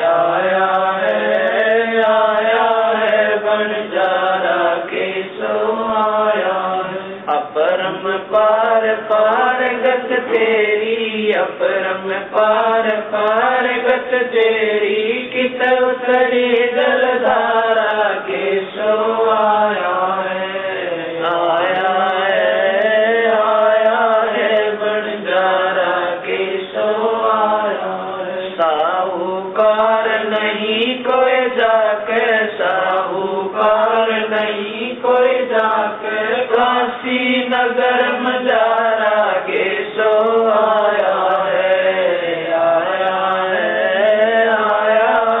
बंजारा के सो आया है। दास गरीब कलप से उतरे दास गरीब कलप से उतरे जिया पे अलग कर तारा के सो आया है बंजारा के सो आया है। दास गरीब कलप से उतरे दास गरीब कलप से उतरे जिया पे अलग कर तारा के सो आया है बंजारा के सो आया है। काशी के बाजार में टेंट लगाकर सारा सामान टेंटों में रख दिया और कुछ सेवक भी सतलोक से साथ आए थे जो सभी व्यवस्थाएं संभाल रहे थे। भंडारा शुरू कर दिया गया। 3 दिन तक चिट्ठी में लिखे अनुसार सभी दक्षिणा दी गई। उस समय भोजन भंडारे में दिल्ली का राजा सिकंदर लोधी भी आया था और उसका निजी पीर शेख तकी भी आया था। शेख तकी उपरोक्त षड्यंत्र का मुख्य सदस्य था। उसने सिकंदर लोधी को भी पत्र भिजवाया। वह चाहता था कि किसी तरह सिकंदर लोधी के दिल से कबीर जी उतर जाएं और मेरी महिमा बढ़े। उस शेख का अनुमान था कि अब की बार कबीर काशी से भाग जाएगा और भंडारे में पहुँचे साधु कबीर को गालियां दे रहे होंगे। राजा भी कबीर जी का प्रशंसक नहीं रहेगा। परंतु जब वे भंडारे के स्थान पर पहुँचे तो देखा कि लंगर चल रहा है और सभी दक्षिणा दी जा रही है। सभी साधु और अन्य व्यक्ति भोजन खाकर दक्षिणा लेकर कबीर सेठ की जय जयकार कर रहे हैं। बादशाह सिकंदर लोधी ने पता किया कि भंडारा करने वाला कहाँ है। बताया गया कि वह सामने वाले बड़े तंबू में है। राजा और शेख तकी उस तंबू में गए और पहले अपना परिचय दिया, फिर उसका परिचय पूछा। तंबू में बैठे सेठ ने परिचय बताया कि मेरा नाम केशव है, मैं बंजारा हूँ। कबीर जी मेरे मित्र हैं। उनका मेरे पास संदेश गया था कि एक छोटा सा भंडारा करना है, कुछ सामान लेकर आना। मेरा भी निमंत्रण भेजा था। राजा सिकंदर लोधी ने पूछा कि कबीर जी क्यों नहीं आए? केशव रूपधारी परमेश्वर ने कहा, मैं जो बैठा हूँ उनका नौकर हूँ, वे मालिक हैं। इच्छा होगी तब आएंगे। उनकी कृपा और आदेश से सब ठीक चल रहा है। आप भी भोजन करें। राजा ने कहा, पहले उस सुभान अल्लाह के दर्शन करूँगा, बाद में भोजन करूँगा। यह कहकर हाथी पर बैठकर राजा सिकंदर कबीर जी की कुटिया पर पहुँचे। साथ में कई अंगरक्षक भी थे। कबीर परमेश्वर जी को संत रविदास जी ने सुबह ही बता दिया था कि हे कबीर जी, आज तो विरोधियों ने बनारस छोड़कर भगाने का कार्य कर दिया है। आपके नाम से झूठे पत्र भेज रखे हैं और ऐसा ऐसा लिखा है। लगभग 18 लाख व्यक्ति साधु संत लंगर खाने पहुंच चुके हैं। कबीर जी ने कहा कि मित्र आ जा, बैठ जा, दरवाजा बंद करके साकर लगा ले। आज का दिन बिताकर रात्रि मैं अपने परिवार को लेकर भाग जाऊंगा। कहीं अन्य शहर गांव में निर्वाह कर लूंगा। जब उन्हें कुछ खाने को मिलेगा ही नहीं तो चिल्लाकर गाली गलौज करके चले जाएंगे। हम साकर नहीं खोलेंगे। यदि किवाड़ तोड़ेंगे तो हाथ जोड़ लूंगा कि मेरा सामर्थ्य आपको भंडारा कराने का नहीं है। गलती से पत्र डाले गए, मारो भावे छोड़ो। दोनों संत माला लेकर भक्ति करने लगे। मुँह बोले माता पिता तथा मृतक जीवित किए हुए लड़का तथा लड़की सुबह सैर को गए थे। इतने में दिल्ली के बादशाह सिकंदर लोधी ने दरवाजा खटखटाया। संत रविदास जी ने कहा, प्रभु लगता है कि अतिथि यहाँ पर भी पहुँच गए हैं। कबीर जी ने कहा, देख सुराग से, बच्चे तो नहीं आ गए हैं। रविदास जी ने देखकर बताया कि नहीं, कोई और ही है। 2-3 बार दरवाजा खटखटाकर राजा सिकंदर लोधी ने अपना परिचय देकर बताया कि आपका दास सिकंदर आया है। आपके दर्शन करना चाहता हूँ। परमेश्वर कबीर जी ने कहा, राजन आज दरवाजा नहीं खोलूंगा, मेरे नाम से झूठी चिट्ठियाँ भेज रखी हैं। लाखों संत भक्त पहुँच चुके हैं। रात्रि होते ही मैं अपने परिवार को लेकर कहीं दूर चला जाऊंगा। सिकंदर लोधी ने कहा, परवरदिगार आप मुझे नहीं बहका सकते, मैं आपको निकट से जान चुका हूँ। आप एक बार दरवाजा खोलो, मैं आपके दर्शन करके ही जलपान करूँगा। परमेश्वर की आज्ञा से रविदास जी ने दरवाजा खोला तो सिकंदर लोधी मुकुट पहने पहने ही चरणों में लौट गया और बताया कि आप अपने आप को छिपा कर बैठे हो। आपने कितना सुंदर भंडारा लगा रखा है। आपका मित्र केशव आपके संदेश को पाकर सर्व सामान लेकर आया है। आपके नाम का अखंड भंडारा चल रहा है। सभी अतिथि आपके दर्शनाभिलाषी हैं, कह रहे हैं कि देखे तो कौन है कबीर सेठ जिसने ऐसे खुले हाथ से लंगर कराया है। मेरी भी प्रार्थना है कि आप एक बार भंडारे में घूमकर सबको दर्शन देकर कृतार्थ करें। तब परमेश्वर कबीर जी उठे और कुटिया से बाहर आए तो आकाश से कबीर जी पर फूलों की वर्षा होने लगी और आकाश से आकर सिर पर सुंदर मुकुट अपने आप पहना गया। तब हाथी पर बैठकर कबीर जी तथा रविदास जी व राजा चले तो सिकंदर लोधी परमेश्वर कबीर जी पर चंवर करने लगे और पीलवान से कहा कि हाथी को भंडारे के साथ लेकर चल। जो भी देखे और पूछे काशी वालों से कि कबीर सेठ कौन सा है, उत्तर मिले कि जिसके सिर पर मोर पंख वाला मुकुट है यह है कबीर सेठ जिस पर सिकंदर लोधी दिल्ली के बादशाह चंवर कर रहे हैं। सभी एक स्वर में जय बोल रहे थे। जय हो कबीर सेठ की, जैसा लिखा था वैसा ही भंडारा कराया है। ऐसी व्यवस्था कहीं देखी न सुनी। भोजन खाने का स्थान बहुत लंबा चौड़ा था। उसमें घूमकर फिर वहाँ पर आए जहाँ पर केशव टेंट में बैठा था। हाथी से उतरकर कबीर जी तंबू में पहुँचे तो अपने आप एक सुंदर पलंग आ गया। उसके ऊपर एक गद्दा बिछ गया, ऊपर गलीचे बिछ गए जिसके झालरों में हीरे पन्ने लाल लगे थे। टेंट को ऊपर कर दिया गया जो दो तरफ से बंद था। खाना खाने के पश्चात सब दर्शनार्थ वहां आने लगे। तब परमेश्वर कबीर जी ने उन परमात्मा के लिए घर त्याग कर आश्रमों में रहने वालों तथा अन्य गृहस्थ व्यक्तियों और ब्राह्मणों को आपस में अर्थात केशव तथा कबीर जी ने आध्यात्मिक प्रश्न उत्तर करके सत्य ज्ञान समझाया।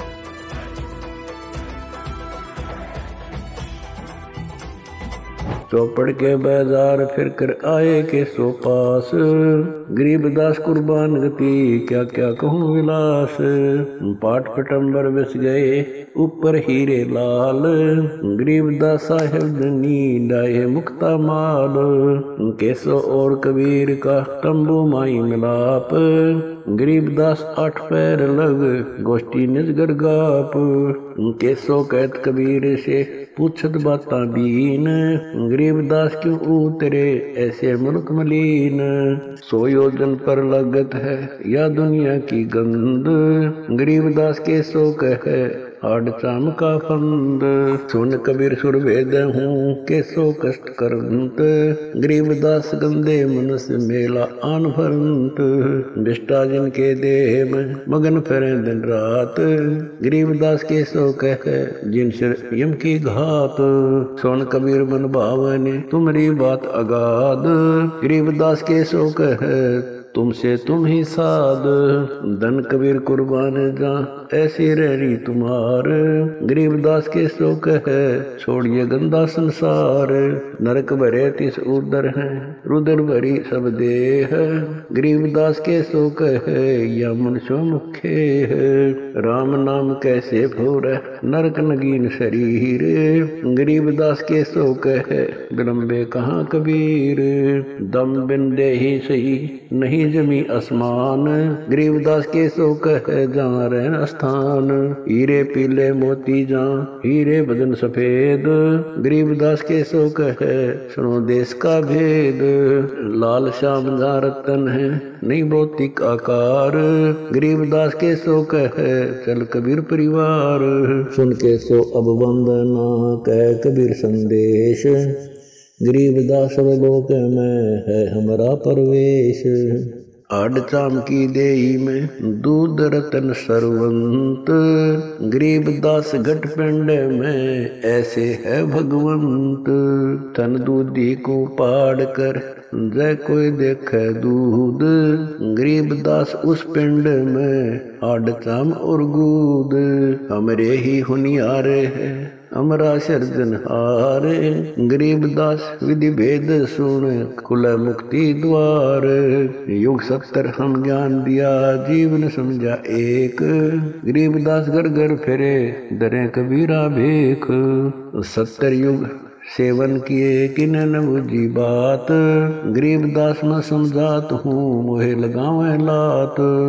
कल्प कोटि युग बीतिया हम आए हर बेर, गरीबदास के सो सुनो देन भक्ति की टेर। स्वर्ग मृत्यु पाताल में हम बैठे कई बार, गरीबदास घर घर से जा मार मार के मार। हमारी जात अपूर्वी पूरब रहनी हमारे, गरीबदास कैसे जुड़े पश्चिम के कतार। हम है ठेठ पूरब के उतरे औगट घाट, गरीबदास जी दक्षिण के यो नहीं मिलती साट। हम पूरब के पूर्वी उत्तर देश उतरंत, गरीबदास जी दक्षिण के यो नहीं संग चलंत। जिन्हों हमारी सीख ली काटू जरा मण जंजीर, गरीबदास के सो सुने ऐसे कहे कबीर। फिर बाजी विद न रचे वह नी जीव अवंत, गरीबदास सत्यलोक में अमर पटा पावंत। अनंत कोट बाजी जहाँ रचे सकल ब्रह्मंड, गरीबदास मैं क्या करूं काल करती खंड। किलों काल निकंद हूँ जीव वंश नहीं होए, गरीबदास दुल्ला कहे शब्द में बूझे कोए। मनुष्य जीव क्या बात है पशु पक्षी परवान, गरीबदास दुल्ला कहे करहूँ हम समान। मैं बंजारा आदि का यही हमारी साट, गरीबदास जी अबे करूं बोर न आवे बाट।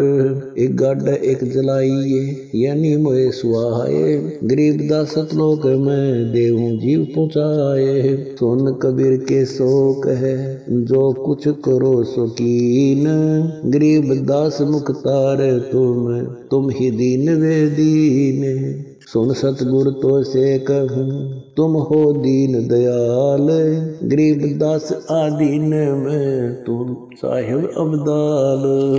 अनंत कोटि ब्रह्मांड को तारत लगे नेवार, गरीबदास के सो कहे तुम ही दारमदार।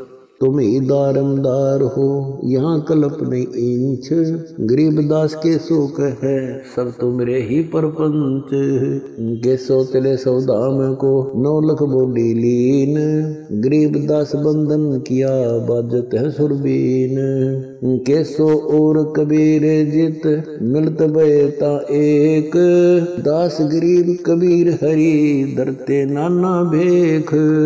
बंजारे और बैल सब लाए थे भरमाल, गरीबदास सतलोक को चले गए तत्काल। आवत जाते ना लखे कौन नाम प्रकाश, गरीबदास बूझ है कहाँ गए हरिदास।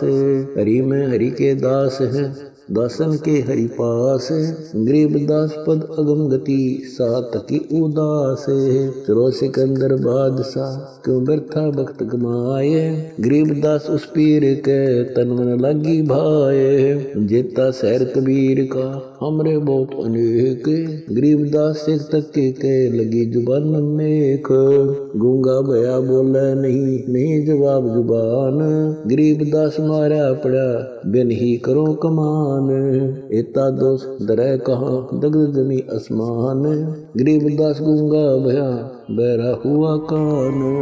8 पहर यानी 24 घंटे तक सत्संग करके उनका अज्ञान दूर किया। कई लाख साधुओं ने दीक्षा ली और अपना कल्याण कराया। विरोधियों ने तो परमेश्वर का बुरा करने की कोशिश की, परंतु परमात्मा को इकट्ठे करे कराए भक्त मिल गए अपना ज्ञान सुनाने के लिए। उन भक्तों को सतलोक से आया हुआ उत्तम भोजन कराया, जिसके खाने से अच्छे विचार उत्पन्न हुए। उन्होंने परमेश्वर का तत्व ज्ञान समझा दीक्षा ली तथा कबीर जी ने उन्हें वर्षों का खर्चा भी दक्षिणा रूप में दे दिया। सब भंडारा पूरा करके सर्व सामान समेट कर बैलों पर रखकर जो सेवक आए थे वे चल पड़े। तब सिकंदर लोधी, शेख तकी, कबीर जी, केशव जी तथा राजा के कई अंगरक्षक भी खड़े थे। अंगरक्षक ने आवाज लगाई, बैल धरती से 6 इंच ऊपर चल रहे हैं, पृथ्वी पर पैर नहीं रख रहे। यह लीला देखकर सब हैरान थे।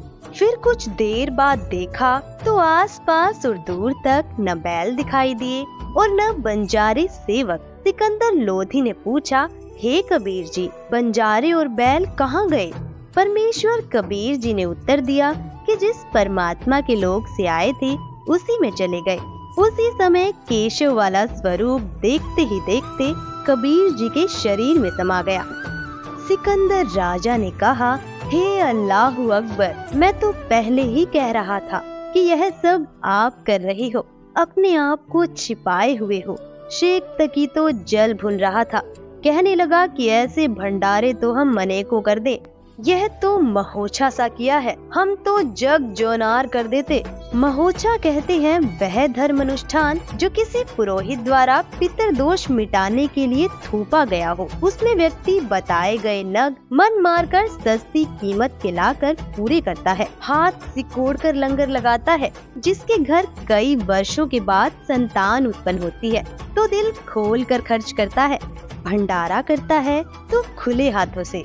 संत गरीबदास जी ने उस भंडारे के विषय में जिसकी जैसी विचारधारा थी यह बताई। गरीब कोई कहे जग जो नार करी है, कोई कहे महोछा, बड़े बड़ाई करया करें गाड़ी काटे ओछा। भावार्थ है कि जो भले पुरुष थे वे तो बड़ाई कर रहे थे कि जग जो नार करी है, जो विरोधी थे वो ईर्ष्यावश कह रहे थे कि क्या खाक भंडारा किया है, यह तो महोछा सा किया है। जब शेख तकी ने ये वचन कहे तो वह गूंगा तथा बहरा हो गया और शेष जीवन पशु की तरह जिया। अन्य के लिए उदाहरण बना कि अपनी ताकत का दुरुपयोग करना अपराध होता है और उसका भयंकर फल भोगना पड़ता है। दर्शकों, इस तरह कबीर जी ने अपनी अद्भुत लीलाओं से यह सिद्ध कर दिया कि वह स्वयं परमात्मा हैं। वे किसी के मारे नहीं मर सकते क्योंकि वे अविनाशी हैं। न उन्हें कोई बदनाम कर सकता क्योंकि वे समर्थ हैं, वे सर्व ब्रह्मांडों का धारण पोषण करते हैं। दर्शकों, कबीर की वाणी न सिर्फ शब्द थी बल्कि एक क्रांति थी। उन्होंने न धर्म बदला न तलवार उठाई, बस सत्य का दीप जलाया जो सदियों तक रोशन रहा। शेख तकी का गुरूर टूटा पर उसकी आंखें न खुली। शेख तकी का अहंकार और ईर्ष्या उसे सत्य से दूर करती चली गई। परमेश्वर कबीर ने बार बार उसे अवसर दिए, उसे सत्य का मार्ग दिखाया, लेकिन शेख तकी अपने अंधकार में ही लिप्त रहा। उसने कभी यह स्वीकार नहीं किया कि जिस परम सत्ता को वह चुनौती दे रहा था वह स्वयं अल्लाह है। लेकिन हजारों दिलों में कबीर का संदेश गूंज उठा। न हिंदू न मुसलमान, बस इंसानियत का एक रास्ता। उनके उपदेशों ने काशी से दिल्ली तक और दिल्ली से सारे जहां तक सत्य की गंगा बहा दी। कबीर साहिब की महिमा और उनके चमत्कार दूर दूर तक फैलते रहे। आम जनता से लेकर बड़े बड़े शासक तक सभी ने उनकी शक्ति और उनके ज्ञान को नमन किया। उन्होंने न केवल बीमारों को ठीक किया, मुर्दों को जीवन दिया, बल्कि धर्म के नाम पर फैले पाखंड और अत्याचार को भी समाप्त किया। कबीर परमेश्वर ने दिखाया कि सत्य को न जंजीरें बांध सकती हैं, न मृत्यु डरा सकती है। कबीर साहिब ने समाज को एक ऐसा मार्ग दिखाया जहां प्रेम, समानता और सत्य सर्वोपरि थे। उनकी वाणी ने युगों युगों तक मानव जाति को प्रेरित किया और आज भी उनके संदेश हमें सही राह दिखाते हैं। कबीरा खड़ा बाजार में सबकी मांगे खैर, कबीरा खड़ा बाजार में सबकी मांगे खैर,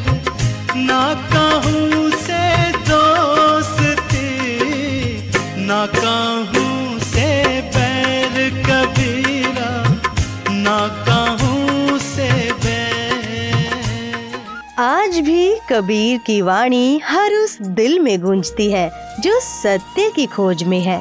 वो न सिर्फ एक संत थे, वो थे सतलोक के संदेशवाहक।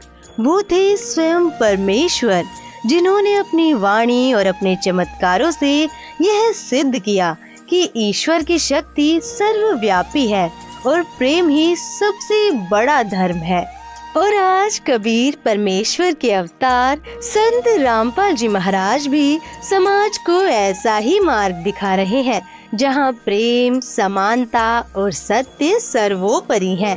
उनका नारा है, जीव हमारी जाति है, मानव धर्म हमारा, हिंदू मुस्लिम सिख ईसाई धर्म नहीं कोई न्यारा। संत रामपाल जी महाराज कबीर साहिब के मार्ग को अनुसरण करते हुए धार्मिक पाखंडों, जात पात, धार्मिक भेदभाव को तत्व ज्ञान से समाप्त कर रहे हैं। लेकिन जिस तरह करीब 600 वर्ष पहले कर्मकांडी ब्राह्मणों और काजियों ने आवाम को गुमराह कर कबीर साहिब के ऊपर अनेक सितम ढाए थे, जिसे अभी आपने वीडियो में देखा, ठीक उसी तरह आज के नकली धर्मगुरुओं द्वारा संत रामपाल जी महाराज के तत्व ज्ञान को रोकने का नाकाम प्रयास किया जा रहा है, जिसके कारण संत रामपाल जी महाराज को सन 1995 से आज तक संघर्ष का सामना करना पड़ रहा है। इस विषय में कबीर साहिब ने स्वयं भी कहा है, जो मम संत सत्य उपदेश दृढ़ावे, बाकी संग सब राड बढ़ावे, या सब संत महंतन की करणी, धर्मदास में तो सेवरणी। जिस तरह कबीर साहिब के तत्व ज्ञान को ये नकली धर्म गुरु 600 वर्ष पहले नहीं रोक सके थे, आज उसी तरह कबीर साहिब के अवतार संत रामपाल जी महाराज के तत्व ज्ञान को भी ये नकली धर्म गुरु नहीं रोक सकते, क्योंकि सत्य को कुछ समय छुपाया तो जा सकता है, लेकिन उसे मिटाया नहीं जा सकता। इसी तरह संत रामपाल जी महाराज के तत्व ज्ञान का सूरज दुनिया जहां में बहुत तेजी से फैल रहा है, उन्होंने ही कबीर साहिब के छुपा दिए गए इतिहास को सभी धर्मशास्त्रों से प्रमाणित करते हुए उजागर किया है। अतः आप सभी से निवेदन है कि कबीर साहिब के स्वरूप संत रामपाल जी महाराज को पहचाने, उनके तत्व ज्ञान को सुने तथा उनसे आदि सनातनी शास्त्र अनुकूल भक्ति प्राप्त करके अपने मानव जीवन का कल्याण करवाएं। धन्यवाद। आइए अब सुनते हैं संत रामपाल जी महाराज से नाम दीक्षा लेकर सत भक्ति करके अद्भुत लाभ प्राप्त करने वाले अनुयायी के विचार। दर्शकों, इनसे मिलिए, ये हैं राम मेहर जी, जो सोनीपत हरियाणा के रहने वाले हैं। इन्होंने 22 साल तक हंसा देश पंथ के द्वारा बताई गई भक्ति साधना की और ये कई साल तक ब्रह्मा कुमारी पंथ में भी रहे, लेकिन फिर भी इनकी शारीरिक और मानसिक पीड़ा समाप्त नहीं हुई। इनकी आर्थिक स्थिति भी बहुत कमजोर थी। फिर एक दिन इन्हें जब संत रामपाल जी महाराज की शरण मिली, तब इनका शारीरिक और मानसिक रोग तो समाप्त हुआ ही, साथ में इनकी आर्थिक स्थिति भी ठीक हो गई। इनका जीवन इस कदर बदल गया जिसकी कभी ये कल्पना भी नहीं कर सकते थे। आखिर संत रामपाल जी महाराज से नाम दीक्षा लेने के बाद ऐसा क्या हुआ जो इनका जीवन पूरी तरह बदल गया? आइए जानते हैं राम मेहर जी की कहानी, उनकी अपनी जुबानी। नमस्कार सर। नमस्कार सर। सर क्या नाम है आपका? राम मेहरदास सर। राम मेहर जी, आप कहाँ के रहने वाले हैं? गाँव मुहाना जी, जिला सोनीपत, हरियाणा से जी। सर संत रामपाल जी महाराज से नाम दीक्षा आपने कब ली? ये जी सितंबर का महीना 2017 में जी। सर संत रामपाल जी महाराज से नाम दीक्षा लेने से पहले क्या आप कोई भक्ति साधना भी करते थे? हाँ जी, मैं हंसा देश में 22 साल गया जी, और उसके नियम के अनुसार सत्संग में जाता था, पर वहाँ जाने के बाद मेरे को कोई लाभ नहीं हुआ जी। मैं तंग बहुत था। फिर उसके बाद मैं 2 साल ओम शांति में गया जी।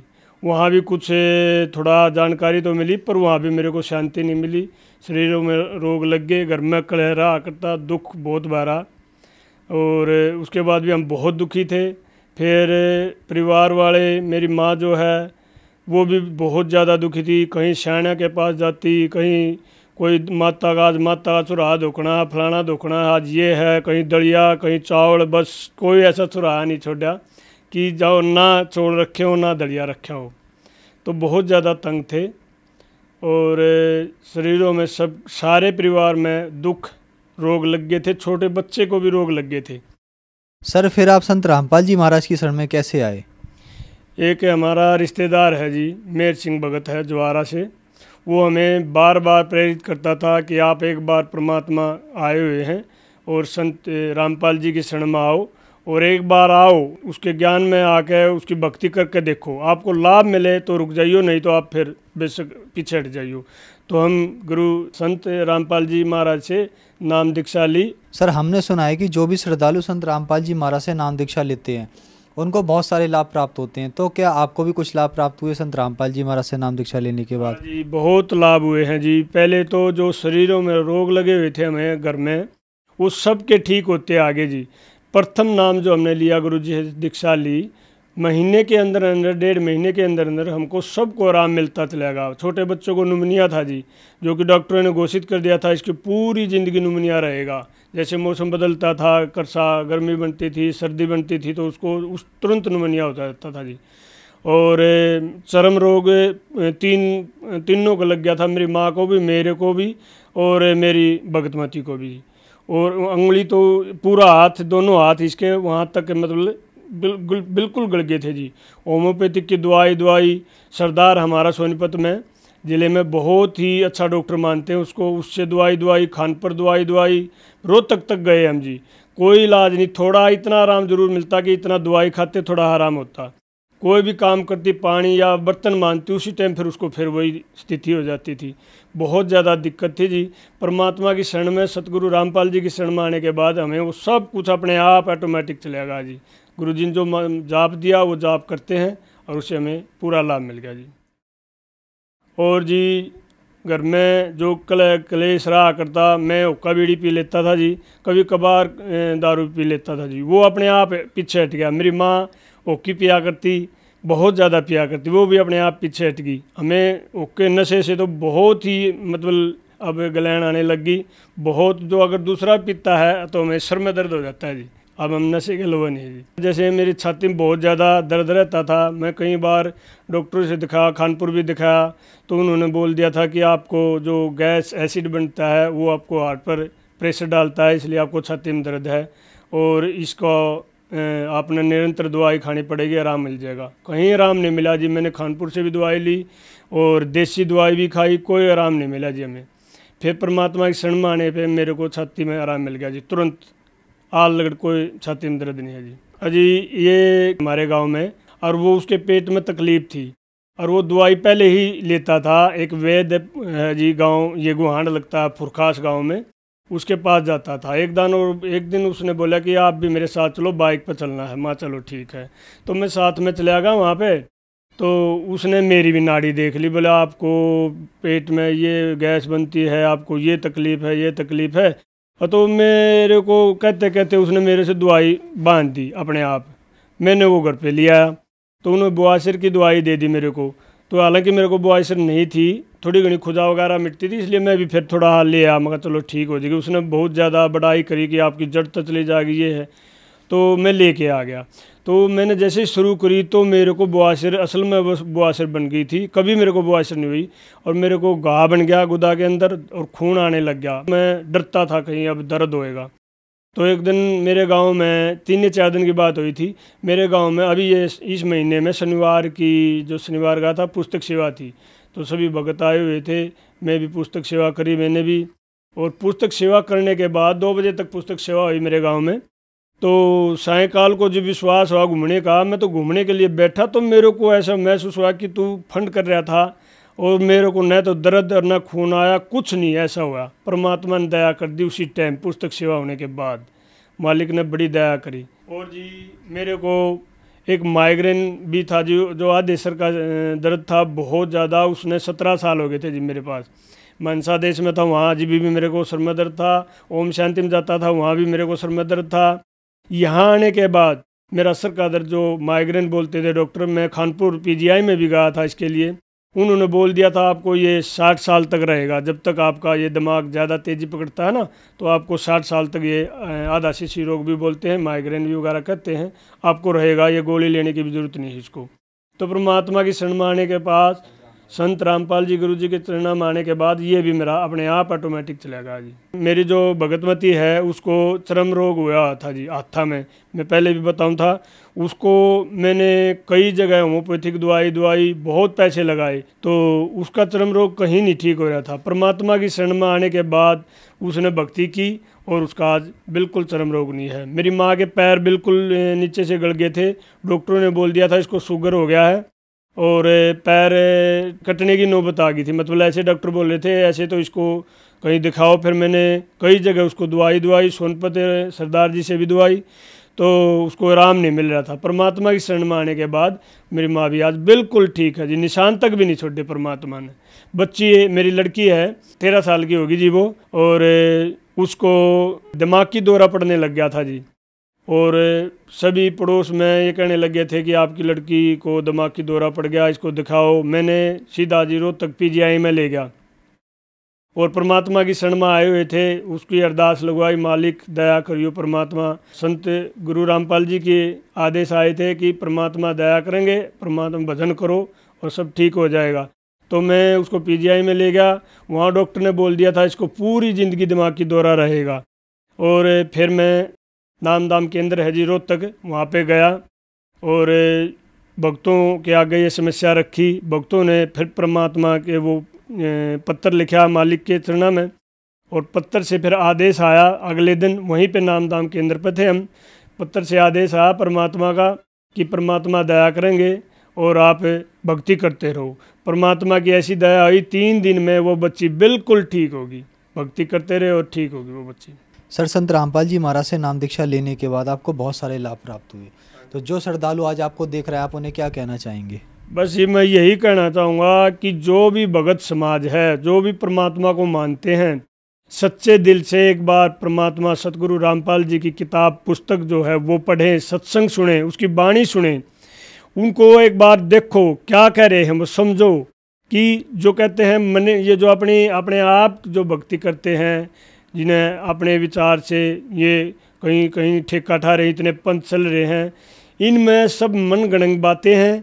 जो सच्ची भक्ति होती है, जो सच्चा प्रेम परमात्मा का होता है, वो हमें सुख देगा, दुख नहीं देगा। अच्छा, सच्ची भक्ति जो करता है, जो सच्चे मंत्रों से जाप करता है, परमात्मा तो तुरंत अड़ लेता है। फिर परमात्मा उन और पंथों में जाते हैं, उन पंथों में लाभ नहीं हो रहा, क्यों वहाँ पे रुके हुए हैं? एक बार नुका खोजी प्यारा है, परमात्मा तो खोजी प्यारा है, खोजी तो बनो, कम से कम खोजी बनो, जानकारी लो। कोई चीज़ कहीं से कुछ मिलती है तो आदमी कहीं न कहीं दूर से दूर जाता है, भाड़ा लगाता है, पैदल चलता है अपनी चीज़ लेने के लिए। अगर भगत हो तो परमात्मा को चाहने वाले हो तो परमात्मा एक बार संत गुरु रामपाल जी की पुस्तक पढ़ें, और टीवी पे चैनल जो आता है, इन पे सत्संग आता है, वो सुने। सर, संत रामपाल जी महाराज से नाम दीक्षा कैसे ले सकते हैं? संत रामपाल जी महाराज के जो नामदाम केंद्र खुले हैं, हर ज़िले में खुले हुए हैं, और जो भी भगत इस सत्संग लेना चाहता है, नामदाम लेना चाहता है, आपने जैसे आप आजकल मोबाइल पे हैं, मोबाइल पे भी वेबसाइट पे देख सकते हैं, कहीं भी अपना जो नामदाम नज़दीक है, ज़िला है, उस पे आप नंबर नोट कर सकते हैं और उस नंबर पे आप फ़ोन कर सकते हो। आपकी पुस्तक भी घर पे आएगी और आपका जो नामदाम केंद्र नज़दीक पड़ता है, आपको पूरा एड्रेस दिया जाएगा। सर, पहले आपने बताया कि आप हंसादेश जी के पास आपने भक्ति की, वहाँ से नाम दीक्षा ली, फिर आप ओम शांति वालों के पास गए और फिर आपने संत रामपाल जी महाराज को अपना गुरु बनाया। कहते हैं गुरु नहीं बदलना चाहिए, गुरु बदलना पाप है, क्या कारण है, क्या सच्चाई है इसके पीछे? जी, जो चीज़ हमें चाहिए है उसके लिए हमने कभी झिझक नहीं करनी चाहिए। जैसे कोई हमने हमारी पर्सनल कोई दुकान है या डॉक्टर है, अगर हमारा वहाँ पे कोई इलाज नहीं हो रहा है या हमारी कोई दुकान से चीज़ नहीं मिल रही है तो हम क्यों बैठेंगे वहाँ पे? हम अपनी दुकान बदलो या डॉक्टर को बदलो, ये चीज़ हमें नहीं देखनी, हमने लाभ लेना है। फिर ये मौका नहीं मिलेगा। ये जो मनुष्य योनि मिली है, ये भक्ति के लिए मिली है। समझने की बात तो यही है कि मनुष्य योनि भजन भक्ति के लिए मिली है, यहाँ से पार होने के लिए। तो इसलिए गुरु बदलने में हमें कोई झिझक नहीं करनी चाहिए, ना डरना चाहिए। जो संत पूर्ण होते हैं वो सब कुछ हड़ लेते हैं, डरना नहीं कभी भी चाहिए। परमात्मा की शरण में आओ और भजन भक्ति करो। धन्यवाद सर। सत साहिब।